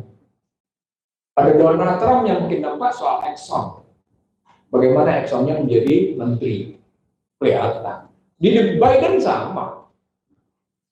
Jadi kalau data saya bisa saya kemukakan menarik karena saya menunjukkan biaya kampanye dan biaya lobby dari sejumlah perusahaan yang di Amerika sendiri begini datanya. Jadi itulah dampak dari materialisme, itulah dampak dari kegagalan sistem ekonomi, kegagalan sistem hukum, kegagalan sistem politik. Nah, itu umum. Sekarang khususnya mereka mengatasi dengan namanya naskah akademik. Karena naskah akademiknya ya ece-ece istilahnya. Kalau pakai boleh mereka bikin undang-undang, tapi nggak punya naskah, nggak punya kok naskah akademiknya. Contohnya adalah Omnibus Law kesehatan. Contohnya lagi yang sekarang ini adalah Undang-Undang Ibu Kota. Contohnya lagi Undang-Undang IKN, ada naskah akademiknya, tapi naskah akademiknya naskah akademik awal-awal. Jadi dia tidak memenuhi syarat-syarat itu, betul kepentingan publik di situ, kata kuncinya. Yang kedua, yang ketiga, di sini problem. Ketika sistem proporsionalnya adalah sistem proporsional terbuka, maka suka tidak suka kekuatan terjadi kesimpang siuran antar pencalonan seseorang pada nomor berapa dan kemudian orang yang belakang layar. Tetapi ada kata sistemnya tertutup tentu akan lain. Nah di sini muncul perbedaan pendapat para pihak. Apakah menggunakan sisi proporsional terbuka atau tertutup? Saya belum punya kajian, tapi kalau pakai Undang-Undang Dasar 45, mestinya dia menggunakan proporsional tertutup. Itu jawabannya. Terima kasih. Baik, terima kasih atas jawabannya. Mungkin dari teman-teman sekalian ada yang ingin bertanya, memberikan opini atau mungkin diskusi mengenai topik yang kita baru bahas sebelumnya. Mungkin di sini ada yang ingin bertanya, Bapak? Oke, baik. Waktu dan tempat dipersilakan.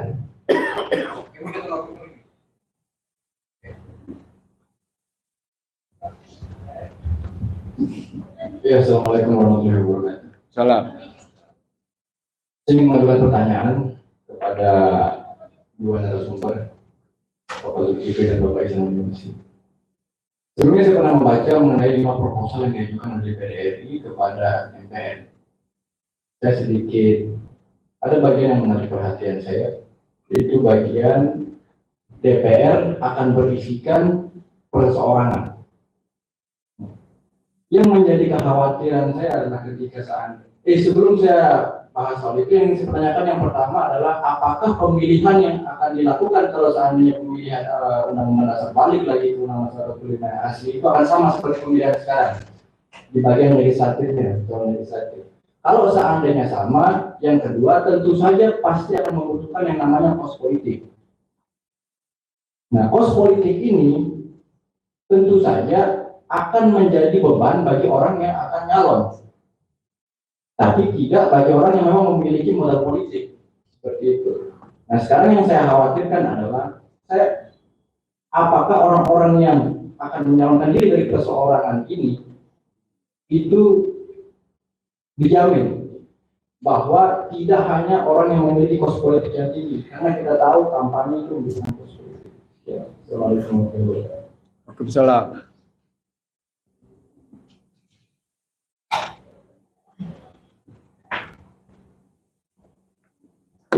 Siapa yang jawab? Masih satu. Ada lagi yang lain? Silakan. Terusin, biar saya jawab sekalian.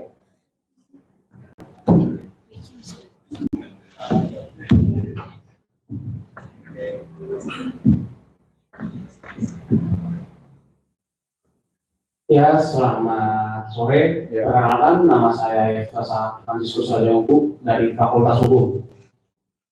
Saya ingin bertanya dengan Bapak Dr. Ihsanuddin dan Zulkifli. Saya ingin bertanya tentang isu-isu atau hinaan kepada cawapres nomor 2 yaitu Gibran, karena dia tidak bisa berhadapan dengan profesor dan atau doktor yang tidak bisa dihadapi oleh dia. Pertanyaan saya, sebagai generasi muda, apa yang dapat Anda lakukan untuk menjaga kebudayaan Indonesia dari pengaruh negatif globalisasi?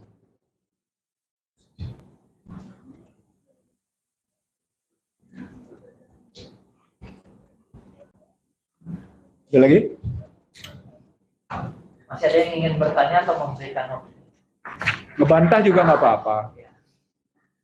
Ngebantah juga nggak apa-apa, gugurin teorinya. Mau bantah silakan, nggak apa-apa. Assalamualaikum warahmatullahi wabarakatuh. Salam. Saya dan Bung juga berkawan, kita dari mulai Masjid Abu Mazhar sama-sama, dan saya juga alumni Fakultas Hukum Universitas Jayapura, dan saya juga adalah ketua senat dan ketua delegasi aktivitas di Universitas Jayapura.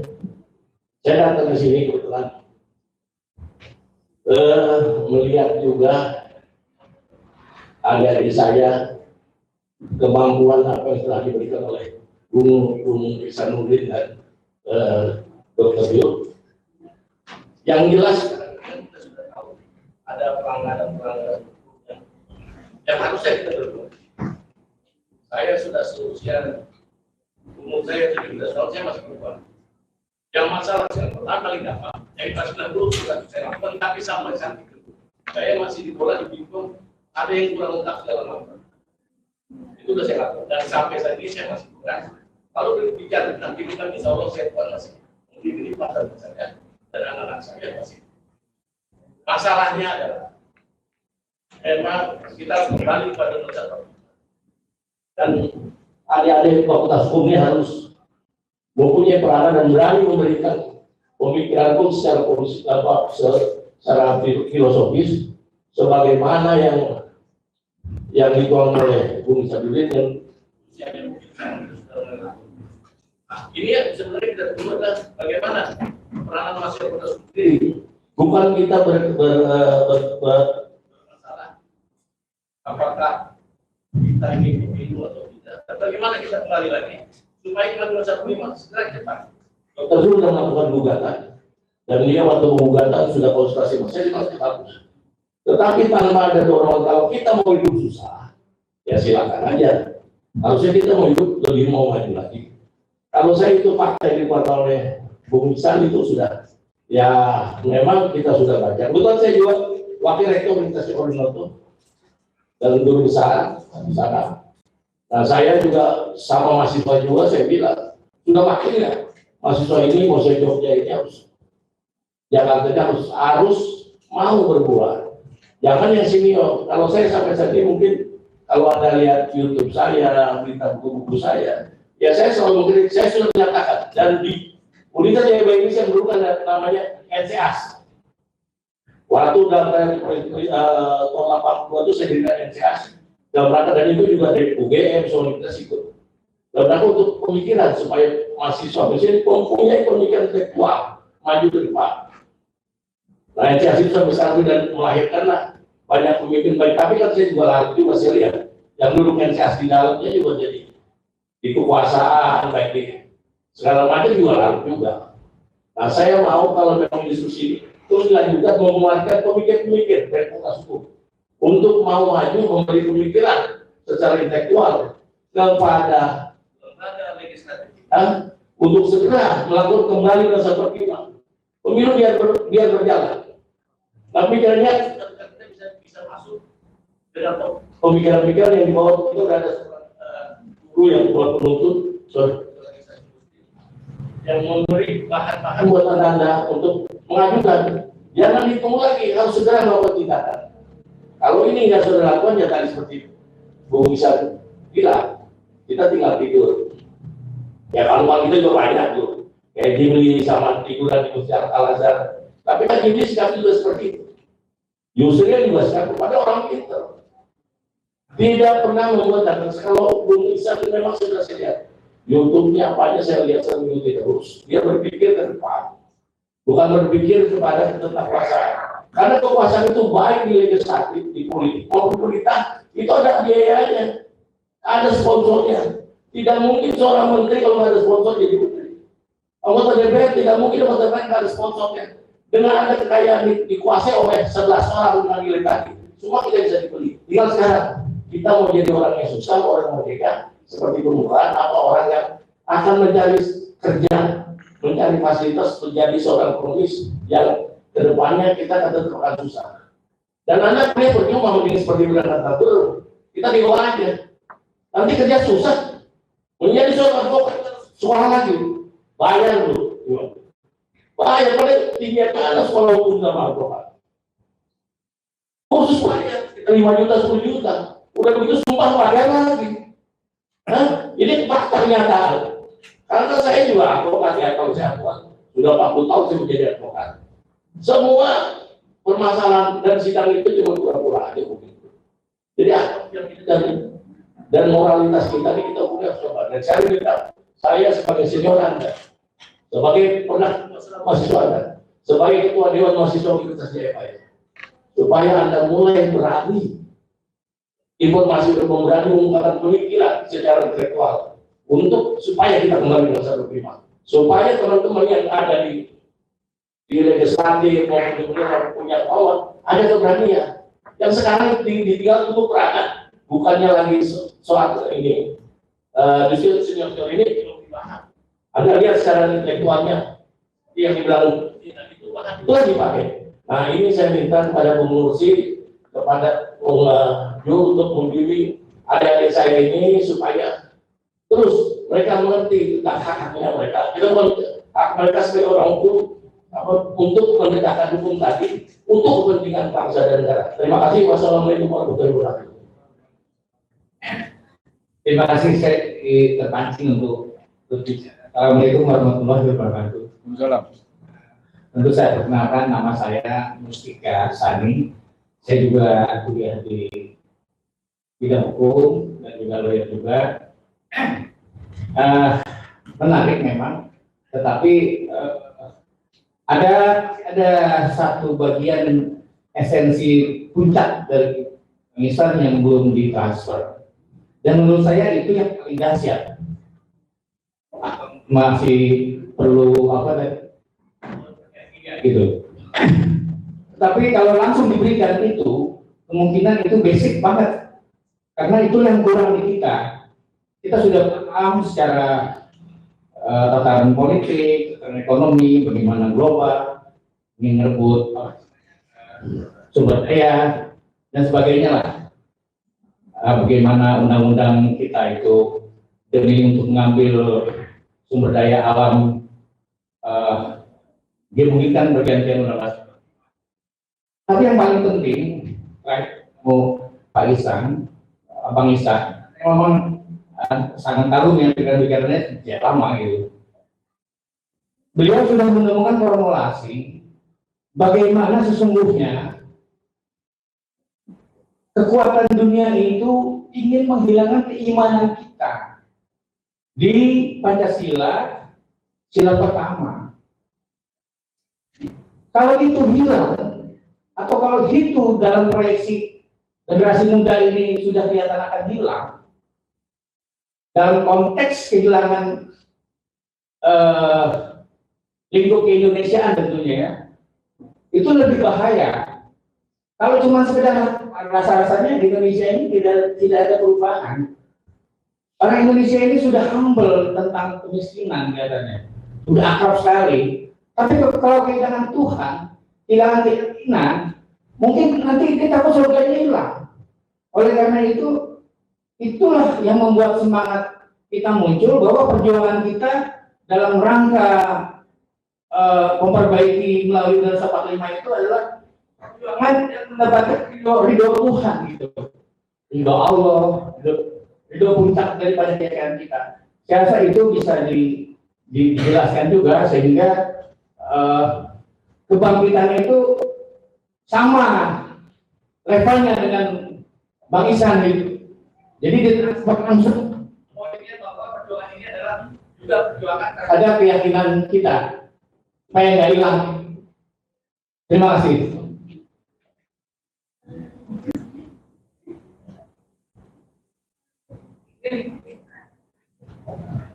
Ada lagi?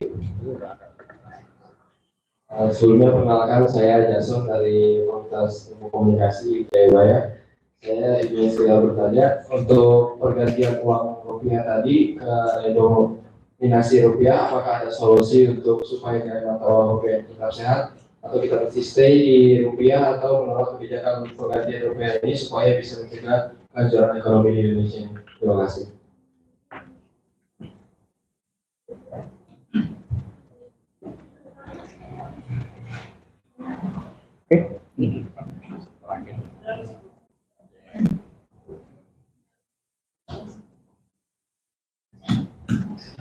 Baik, terima kasih. Perkenalkan saya Frank Milase dari FISIP. Di sini saya mengutip beberapa penjelasan dari pemateri Dr. Ihsanuddin. Yang dimana di sini ada tadi menyinggung terkait reformasi. Yang dimana saya mau bertanya dulu. Hal yang pertama adalah apakah tanggapan Bapak bahwa hal yang dilakukan oleh para pejuang-pejuang reformasi dulu itu apakah itu merupakan jalan langkah majunya Indonesia atau bahkan sebaliknya jalan mundurnya Indonesia? Dan kemudian bagaimana kemudian Bapak menyampaikan tadi di manakah kalian para pejuang reformasi? Nah, di sini saya melihat ada generalisasi di mana bahwa sebenarnya banyak sebenarnya para pejuang-pejuang yang sebenarnya memperjuangkan demi kepentingan bangsa. Namun seperti yang Bapak sampaikan tadi bahwa di sini ada beberapa orang-orang golongan yang hitungannya elit. Jadi seperti yang telah Pak Data sampaikan tadi, 11 orang saja bisa mendetek Indonesia. Jadi meskipun secara data tidak ada bahwa di sini tidak bisa disimpulkan bahwa amandemen Undang-Undang 45 amandemen yang telah terjadi 99 sampai 2022 itu merupakan hal-hal ataupun demi kepentingan golongan, kurang lebih begitu. Jadi kemudian pertanyaan yang kedua adalah apakah memang di sini nanti ketika kita kembali ke UUD 1945 asli dengan beberapa adendum dengan penyempurnaan daripada kelemahan-kelemahan pasal-pasalnya dan juga sesuai dengan kepentingan mangsa kurang lebih. Jadi apa hal yang bisa menjamin kepada kita mahasiswa dan juga masyarakat bahwa itu bukan untuk kepentingan golongan? Apakah kemudian amandemen ataupun adendum atau ketika kita kembali ke 45 yang asli, apakah itu tidak mengulang kita terhadap amandemen 2002 yang terakhir? Jadi itu saja pertanyaan saya. Demikian, terima kasih.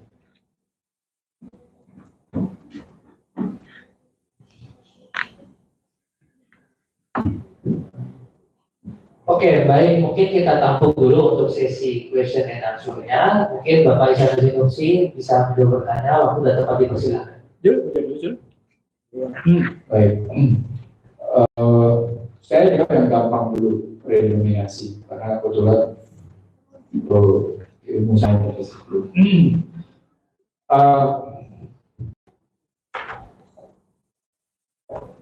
Kalau melihat 30 negara yang maksudnya negara-negara yang menerapkan sistem neoliberal, sistem ekonomi liberal.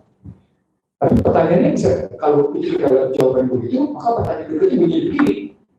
Kenapa negara-negara OECD tidak pernah mengalami redominasi? Kan gitu pertanyaannya. Jawabannya, karena secara fiskal dan moneter, mereka bisa melakukan keseimbangan dengan memindahkan, kata kuncinya, dengan memindahkan biaya ekonomi mereka ke pihak luar. Saya udah tahu ini. Pada posisi $1 sama dengan 15.000 atau $1 sama dengan 16.000, selisih Rp100 siapa yang menikmati? Katanya sama Anda. Siapa yang menikmati? Itu pada selisih nilai. Kita aplikasikan pada sektor real. Jika 15.000 itu sama dengan 1 kilogram apel, $1 sama dengan 1 kilogram apel sama dengan 15.000. Lalu kemudian menjadi $1 yang sama juga dengan 1 kilogram apel menjadi 16.000. Maka pertanyaan berikutnya, dari sama-sama 1 kilogram apel dengan selisih Rp100, Rp100-nya pada apel itu siapa yang menikmati? Itu pada barang, pada sektor real. Ya, tadi saya pindah dari sektor keuangan ke sektor real. Anda senyum-senyum berarti Anda sudah mengerti. Apa poinnya? Apa poinnya? Seluruh biaya yang muncul di Amerika untuk rata-rata yang berkaitan dengan sektor real dan sektor keuangan itu dibiayai oleh negara yang nilai tukarnya jatuh. Ngerti maksudnya? Ngerti maksudnya? Jadi kalau tadi 15.000 terus menjadi 15.000, baik pada sektor keuangan maupun pada sektor real, di negara sana sesungguhnya dibiayai oleh Indonesia. Itu saya bilang Indonesia membiayai orang-orang kelas menengah atas Amerika. Kayak gitu melihatnya. Artinya ketika Anda ambil teori harga relatif, ini sederhana omongnya, tapi logis gitu ya.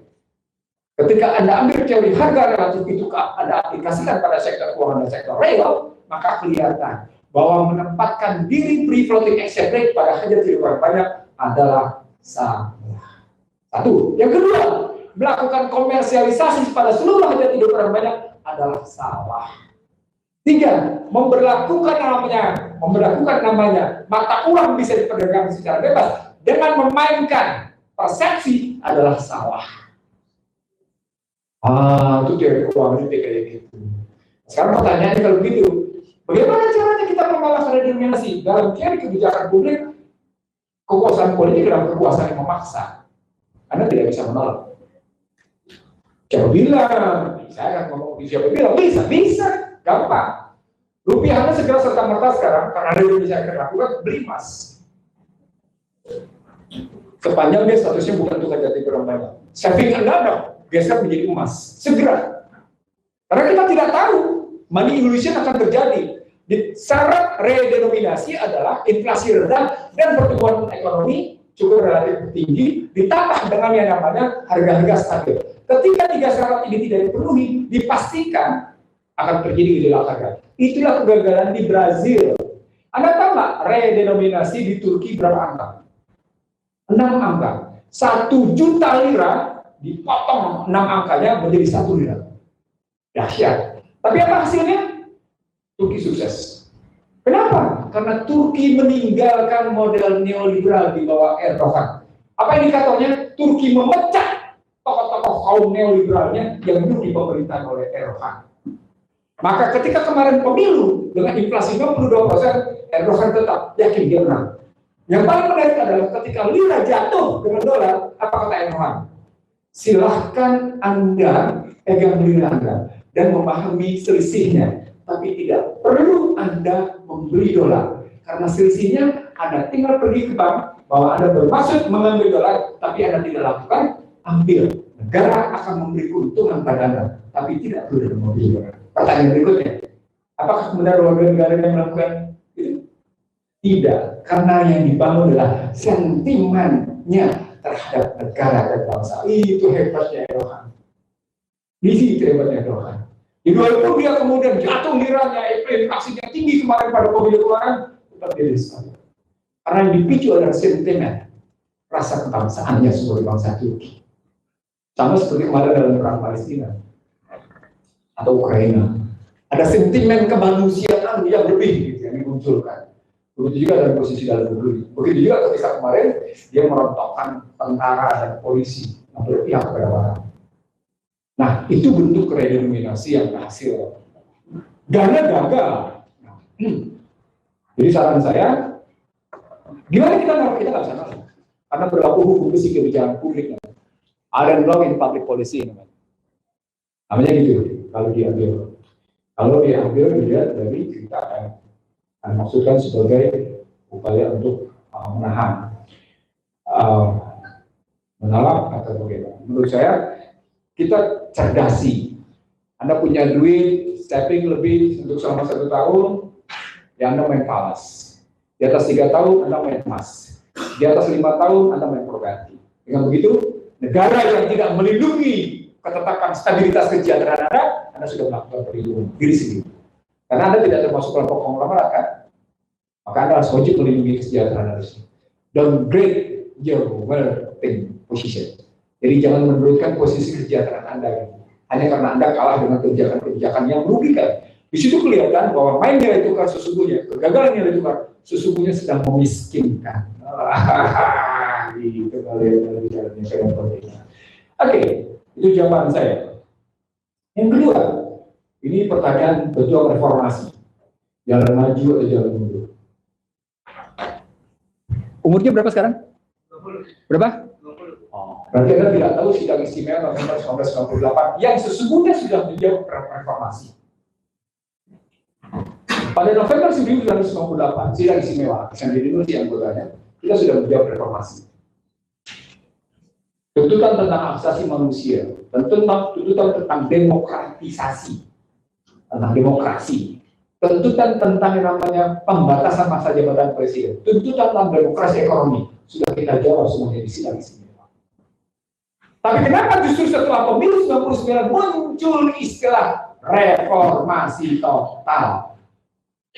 Nah tadi yang Jul bilang, muncullah koalisi Orok untuk konstitusi baru. Artinya mereka ingin menunggangi istilah reformasi dan mereka ingin menyingkirkan hasil sidang istimewa dengan melakukan perubahan Undang-Undang Dasar 45 menjadi Undang-Undang Dasar 22. Saya tanya sama Anda, ada kepentingan asing nggak di situ? Menurut saya ada. Itu spekulatif. Jawaban itu spekulatif. Karena menurut saya, Anda ngomong tidak dengan data. Saya gunakan 2 data. Silakan rontakkan data saya. Data pertama adalah pernyataan Jimmy Carter di International Herald Tribune yang menyatakan, in majority Muslim country, demokrasi has win. Pada narasi seperti itu, apa yang datang?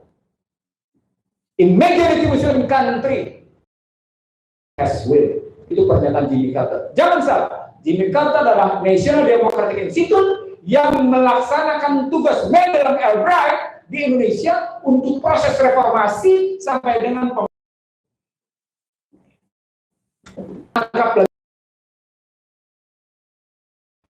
Anda nggak ngerti? Itu kan mengambang terkendali diubah, dunia menyatakan. Selalu itu apa namanya? Halo. Simbolik torture, kekerasan simbolik. Kita mau nyatakan reformasi bikin negara ini tahunya apa? Pemilihan umum langsung menjadi membuat negara ini. Kalau kita kembalikan ke MPR mundur, indikator apa yang lo pakai? Indikator dalam kerangka akademik, indikator merupakan terjemahan dari variabel apa yang dikatakan mundur. Sama kita supaya diskusinya enak. Kalau Anda bilang, oh iya sekarang masyarakat euforia habis-habisan karena senang dengan pemilu. Anda euforia dalam istilah saya, Anda nikmat dalam kesesatan karena ujungnya kedaulatan Anda sedang dirampok. Sedang diambil. Itu melihatnya. Lalu pertanyaan yang kedua, ini maju atau mundur? Kalau dari segi harkat martabat, saya jawab aja berdasarkan cara-cara berpikir orang Amerika. Ada 5 buku jawabannya. Saya sebutin. Buku pertama bukunya Joseph Stiglitz, Freeport. Buku kedua bukunya Joseph Stiglitz lagi, The Price of Inequality. Buku ketiga adalah buku Thomas Piketty, The Capital in the 21st Century. Buku keempat bukunya Robert J. Goddard, Rise and Fall of Nation Growth. Buku kelima yang paling menarik dari keseluruhan buku, walaupun mengulang, bukunya Angus Deaton, Pemenang Nobel Ekonomi 2012 yang menulis 2023. Welcome to the land of inequality, despair, and of the future capitalism. Ketimpangan yang mereka hadapi sekarang seperti yang Anda bisa lihat, homelessness-nya tingkat Republik sama Demokrat yang lain. Sekarang ini potensi Biden diimpes masalah. Sekarang konsisten juga. Oke, berikutnya sekarang. Nah, udah pasti, karena tadi jelas kok kalimatnya. Dan sekarang masuk ke mantan akan berubah itu. Sekarang pertanyaannya, Reni, dalam diri Anda apa yang bisa Anda ubah? Kebiasaan. Yang tidak Anda bisa ubah adalah suara hati Anda. Anda tidak akan pernah bisa ubah. Persoalan kemudian apakah Anda dengar atau tidak dengar suara hati Anda. Nilai-nilai yang Anda maksud. Tapi tampilan Anda, gaya yang kayak gitu, itu bisa diubah.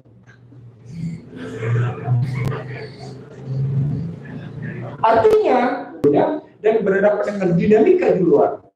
Pada konstruksi seperti itu, dia sesungguhnya harus dalam posisi, dan tentu sesungguhnya dia sedang menjual perubahan. Bisa jadi dia sedang melaksanakan perubahan untuk kesinambungan. Saya sebut siapa-siapa. Ekonomi neoliberal dengan jumlah 120-an undang-undang yang sudah sejak ekonominya neoliberal, apa bisa diubah? Enak apa? Dia akan berhadapan dengan kekuatan-kekuatan luar yang sangat luar biasa. Bajang. Mempengaruhi sikap lo enggak? Apa yang berpengaruh? Peduli sama lingkungan karena lo asik sama diri lo sendiri, salah satunya. Itu salah satunya. Lalu kemudian dipertandingkan untuk sebuah permainan 8 jam, 6 jam itu, mana yang lebih kemudian terampil? Apa poinnya? Anda main dalam dunia artifisial. Itu perubahan. Sama dengan perempuan, gak ada bedanya. Yang lelaki begitu, yang lelaki perempuan sama, gak ada bedanya. Apa bedanya lagi? Anda sekarang dengan mudah untuk membeli barang. Wih, bawa makan. Selesai. Dulu enggak, lo mesti jalan, mesti pergi. Sekarang enggak. Selesai semuanya. Semuanya dipersingkat karena delivery system. Apa pokoknya? Teknologi mempermudah delivery apapun. Ulang. This one, to make it easier, barang ini mempermudah untuk mendelivery apapun, termasuk mendelivery cinta.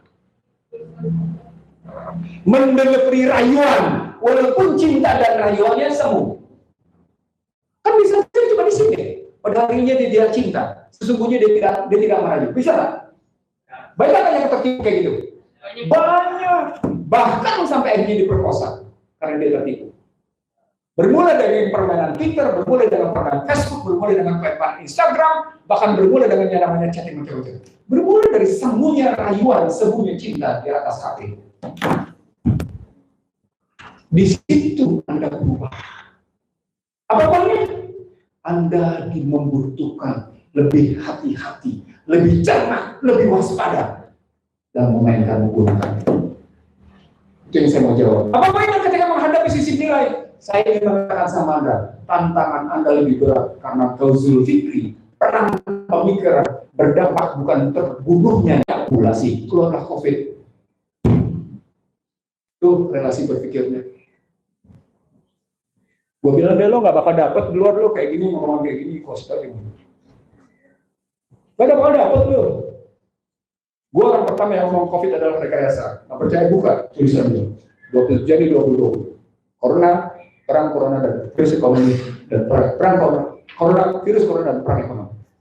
Sama seperti nyamuk Wolbachia. Sama pernyataan nanti 2024 akan lebih berbahaya. Begitu. Nah, disitulah pemuda diharapkan berubah menghadapi situasi itu supaya lebih tahu kemana larinya. Nah, kalau Anda belajarnya serba artifisial, bagaimana Anda mau mengatasi orang Anda belajarnya artifisial? Anda tidak pernah bicara tentang kesejatian, Anda tidak pernah bicara tentang keoriginan, keaslian. Gimana ceritanya Anda mau berubah? Habis, mustahil. Dan Anda menikmati kepalsuan. Itu yang saya bilang, menikmati kesesatan, menikmati indah dalam kemusuhan. Maaf ya, itu yang saya bilang. Nah ini lebih lanjut, ini gue jawab semua panjang nih. Saya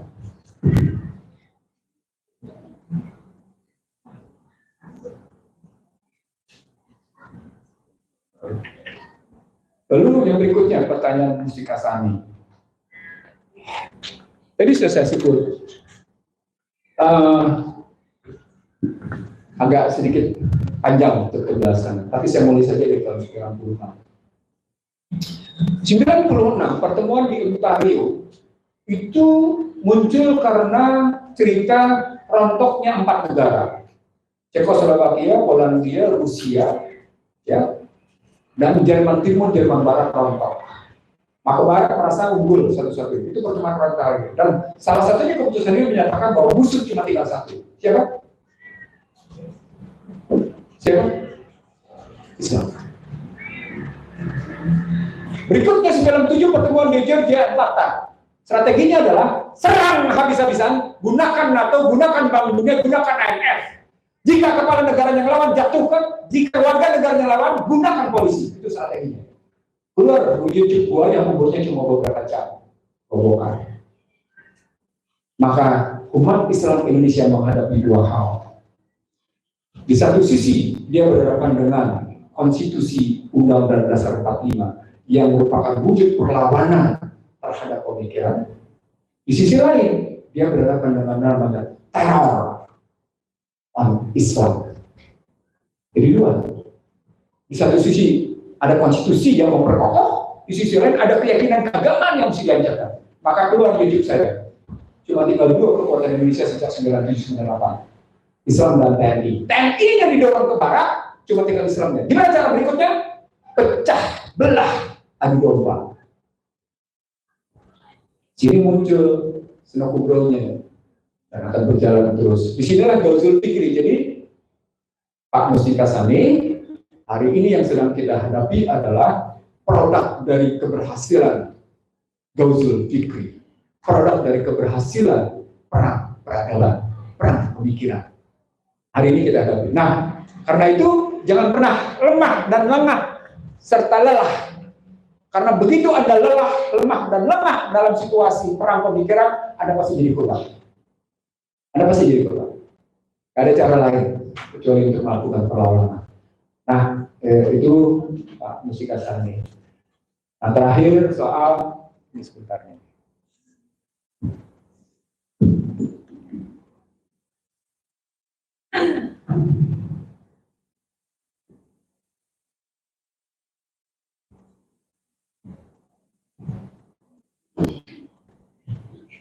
Nah, ini soal perseorangan atau kemudian ya.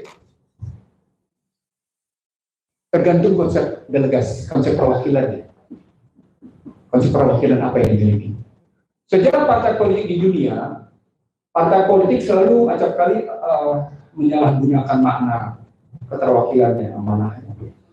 Dan karena itu muncul di 14 negara terakhir yang menjadi wakil dalam legislatif bukan hanya partai, tapi perseorangan. Nah, pertanyaan Anda, ini model sesungguhnya sudah diterapkan di 14 negara Uni Eropa, termasuk terakhir pada April 2023 di Afrika Selatan. Dengan begitu partai politik tidak semena-mena di urusan dirinya sendiri. Nah, pertanyaan pokoknya, apakah pemilihan umumnya sama? Tergantung dari cara pandang kita. Apakah kita akan menggunakan sistem distrik atau sistem proporsional? Sebenarnya sekarang sudah berlaku sistem distrik secara tidak langsung. Saya ingin mengatakan itu pilihan kita soal pemilihan umumnya. Pemilihan umumnya tetap akan kita laksanakan untuk yang namanya pemilihan legislatif, tapi tidak untuk eksekutif. Karena begitu eksekutif kita pilih juga di masyarakat secara langsung, itu yang saya sebut dalam buku saya Bangsa Terbelah, Selamat Datang di Rabu-Rabu, Ketua Mereka, dan yang akan datang buku saya berjudul Prahara Bangsa. Kalau anda kayak gitu. Terakhir, isu tentang Gibran, globalisasi. Tadi ada yang nanya. Ya. Saya takut jawabnya. Takutnya karena dia takut dia nggak bisa jawab. Nah, karena ditanya soal apa, jawabannya apa? Di pidato bahasa Inggris ternyata pakai teleprompter. Iya, jadi ketika saya ingin mengatakan sama Anda, konstruksi globalisasi sekarang jauh lebih rumit dari konstruksi globalisasi sebelum tahun 2000, bahkan sebelum tahun 2004, bahkan sebelum tahun 2001. Konstruksi, Anda kebayang nggak? Kalau Anda baca global trend yang dibuat oleh Amerika sejak tahun 2004 hingga kemarin, yang berlaku sampai dengan 2040, ternyata musuh potensial Amerika dan musuh real Amerika selama satu generasi ini tidak pernah berubah. Tetapi kompleksitasnya bertambah, padahal musuhnya tidak berubah. Dia sebut, ada 7 musuhnya. Disebut Rusia, disebut Iran, disebut Korea Utara, disebut Irak, disebut Suriah, disebut Peninsula, disebut Cina. Itu ternyata sejak yang namanya 2001 sampai dengan 2023, satu generasi tidak pernah berubah. Nggak percaya? Buka Global Trend 2040. Dibuat oleh National Intelligence Council. Yang nanti pada 2024, karena dia bikinnya 15 tahun sekali, akan terbit yang baru. Anda tanya globalisasi, saya jawabnya globalisasi nih. Rujukannya jelas. National Intelligence Council, Global Trend 2040, Global Trend 2040. Musuh potensialnya Amerika itu nggak berubah. Dan musuh potensial tidak berubah itu masuk kajian ke semua ini. Ada 4 masalah, katanya. Masalah pertama adalah masalah demografi. Apa yang dikatakan masalah demografi? Anda bisa lihat, dampak dari Arab Spring adalah terjadi penyebaran jumlah penduduk Islam ke Australia, ke Uni Eropa, ke Amerika, ke Kanada. Apa dampaknya? London Nistan itu sekarang sudah yang namanya azan maghrib. Itu mereka nggak terima. Di Amerika, konstruksi perang antara white black matter sama live black matter itu, sama white black matter, itu mungkin kencang. Kejadiannya begitu. Nah, ini yang disebut dengan connectivity war. Untuk mengimbangi apa yang disebutkan asimetrik dan proxy war. Gibran bisa jawab nggak? Saya khawatir saya. Apalagi ngadepin Mahfud. Kalau ngadepin Imin mungkin lainnya. Tapi kalau ngadepin Mahfud, Anda ingat nggak kasus bagaimana Mahfud menyerahkan semacam apa tuh yang anak tangga itu namanya? Yang menyerahkan itu kepada, kan itu di depan Gibran. Dia ngeledek, dia mengejek, tapi tidak dengan kata-kata, tapi dengan hadiah. Diserahkan itu. Gitu loh. Jadi saya terus terang, saya jawab persoalan Anda karena Anda jawabnya konteks globalisasi. Dan betul, persoalan Indonesia bukan hanya persoalan internal, persoalan eksternal. Di dalam rumusan tadi masalah saya tadi soal nilai tukar, dia berhadapan dengan sistem ekonomi yang kita anut, berhadapan dengan persoalan apakah kita ngikut BRICS atau kita ngikut OECD, dan ternyata kita ngikut OECD. Terakhir, kalau Anda bicara tentang globalisasi, maka pertanyaannya adalah kita harus ikut Amerika, ikut Cina, atau tidak ikut kedua-duanya? Jawabannya apa? Apa? Tidak ikut keduanya. Karena pertanyaannya, bagaimana tidak ikut keduanya? Karena kita menerapkan apa? Politik luar negeri non-blok. Betul. Sekarang bagaimana menerapkan politik luar negeri non-blok? Kecerdasan di situ. Makanya kenapa di COP ada seorang pidato, seluruh pesertanya ninggalin. Ketawa. Apa yang kita mau bilang? Pidato di COP28 di Dubai sana, semua orang harus meninggalin. Waduh, baru selesai. COP28 ini baru selesai kemarin dengan pernyataan hasilnya tidak memuaskan karena berakhirnya rezim energi fosil masih belum jelas kapan. Wow, dengan peningkatan 1,5 derajat Celcius kita mesti turunin gas emisi rumah kaca. Ini apa sih? Ini jual teknologi atau sungguh-sungguh problem fosil? Menarik kan?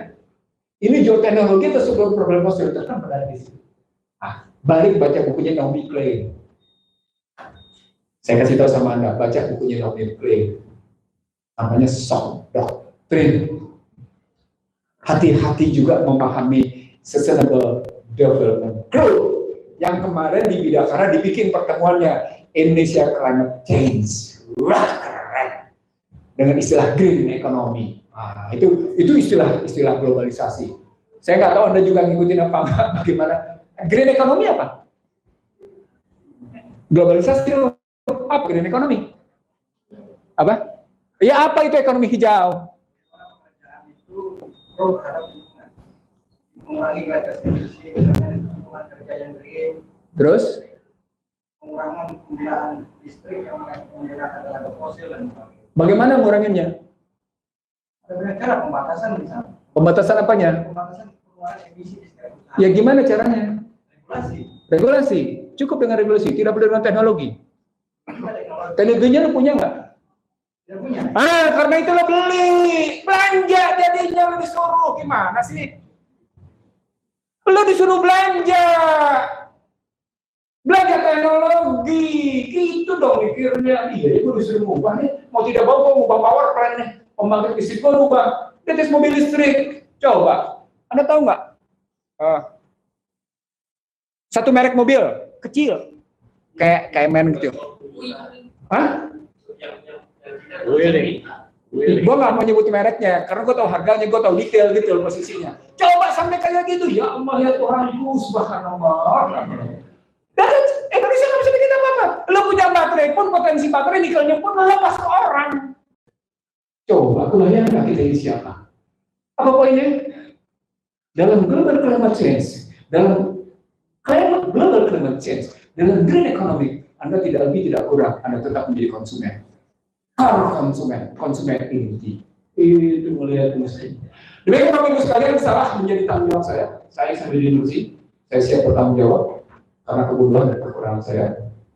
Benar karena kehendak Allah SWT. Assalamualaikum warahmatullahi wabarakatuh. Baik, terima kasih atas jawaban pertanyaan yang telah ditanyakan oleh pada teman-teman sekalian. Kita mengingat waktu sudah semakin sore, mungkin saya akan akhiri sesi question and answer dan juga sesi pemberian opini. Dari apa yang dipaparkan oleh Pak Sanusi Nursi dan Pak Zulkifli, memang ada beberapa poin yang kita bisa dapat. Salah satunya adalah bagaimana undang-undang yang seharusnya diciptakan from people to people, terkadang justru from the oligarch, from the businessman, from the capitalist to people. Jadi yang merasakan undang-undang itu bukan justru rakyat-rakyat seperti kita, tapi hanya mereka yang secara populasi mungkin 1 atau sampai 2% seperti itu. Oleh karena itu tugas kita sebagai anak muda untuk tetap kritis dan selalu peduli akan apa yang terjadi di dalam perpolitikan dan profesi. Seperti yang dikatakan oleh Abraham Lincoln, government is about from the people to the people. Times. Saya kembali sebelum ditutup, saya ingin menyampaikan sesuatu karena diskusi ini cukup menarik. Salah satunya kalian tidak bergerak dari tempat ini. Nah, saya menawarkan sesuatu dan nanti biar lewat video. Saya tanya dulu nih, tapi jawabannya tidak boleh buka dalam hati. Kalian merasa lebih Gibran tadi sudah disebut, itu adalah titik nadir produk Undang-Undang Dasar 2002. Oke, setuju kan? Nah, pertanyaannya, kalian merasa lebih mampu atau lebih berpotensi daripada dia atau tidak? Tidak usah dijawab. Jawabannya sampaikan ke Ridho. Saya membuka satu kesempatan untuk mendiskusikan lebih lanjut apa yang kita bicarakan sore ini, karena masa depan ada di tangan kalian, bukan di tangan kami. Saya kira itu ada penutup dari saya. Assalamualaikum. Baik, terima kasih atas mungkin sedikit insight-nya Pak Zubri. Mungkin saya akan langsung serahkan kepada MC waktu dan tempat dipersilakan.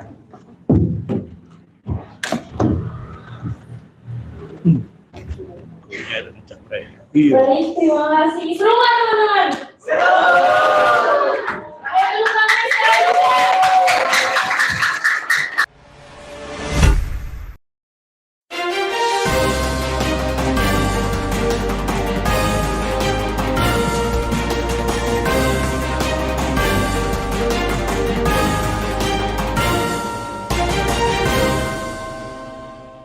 One Kawan TV 1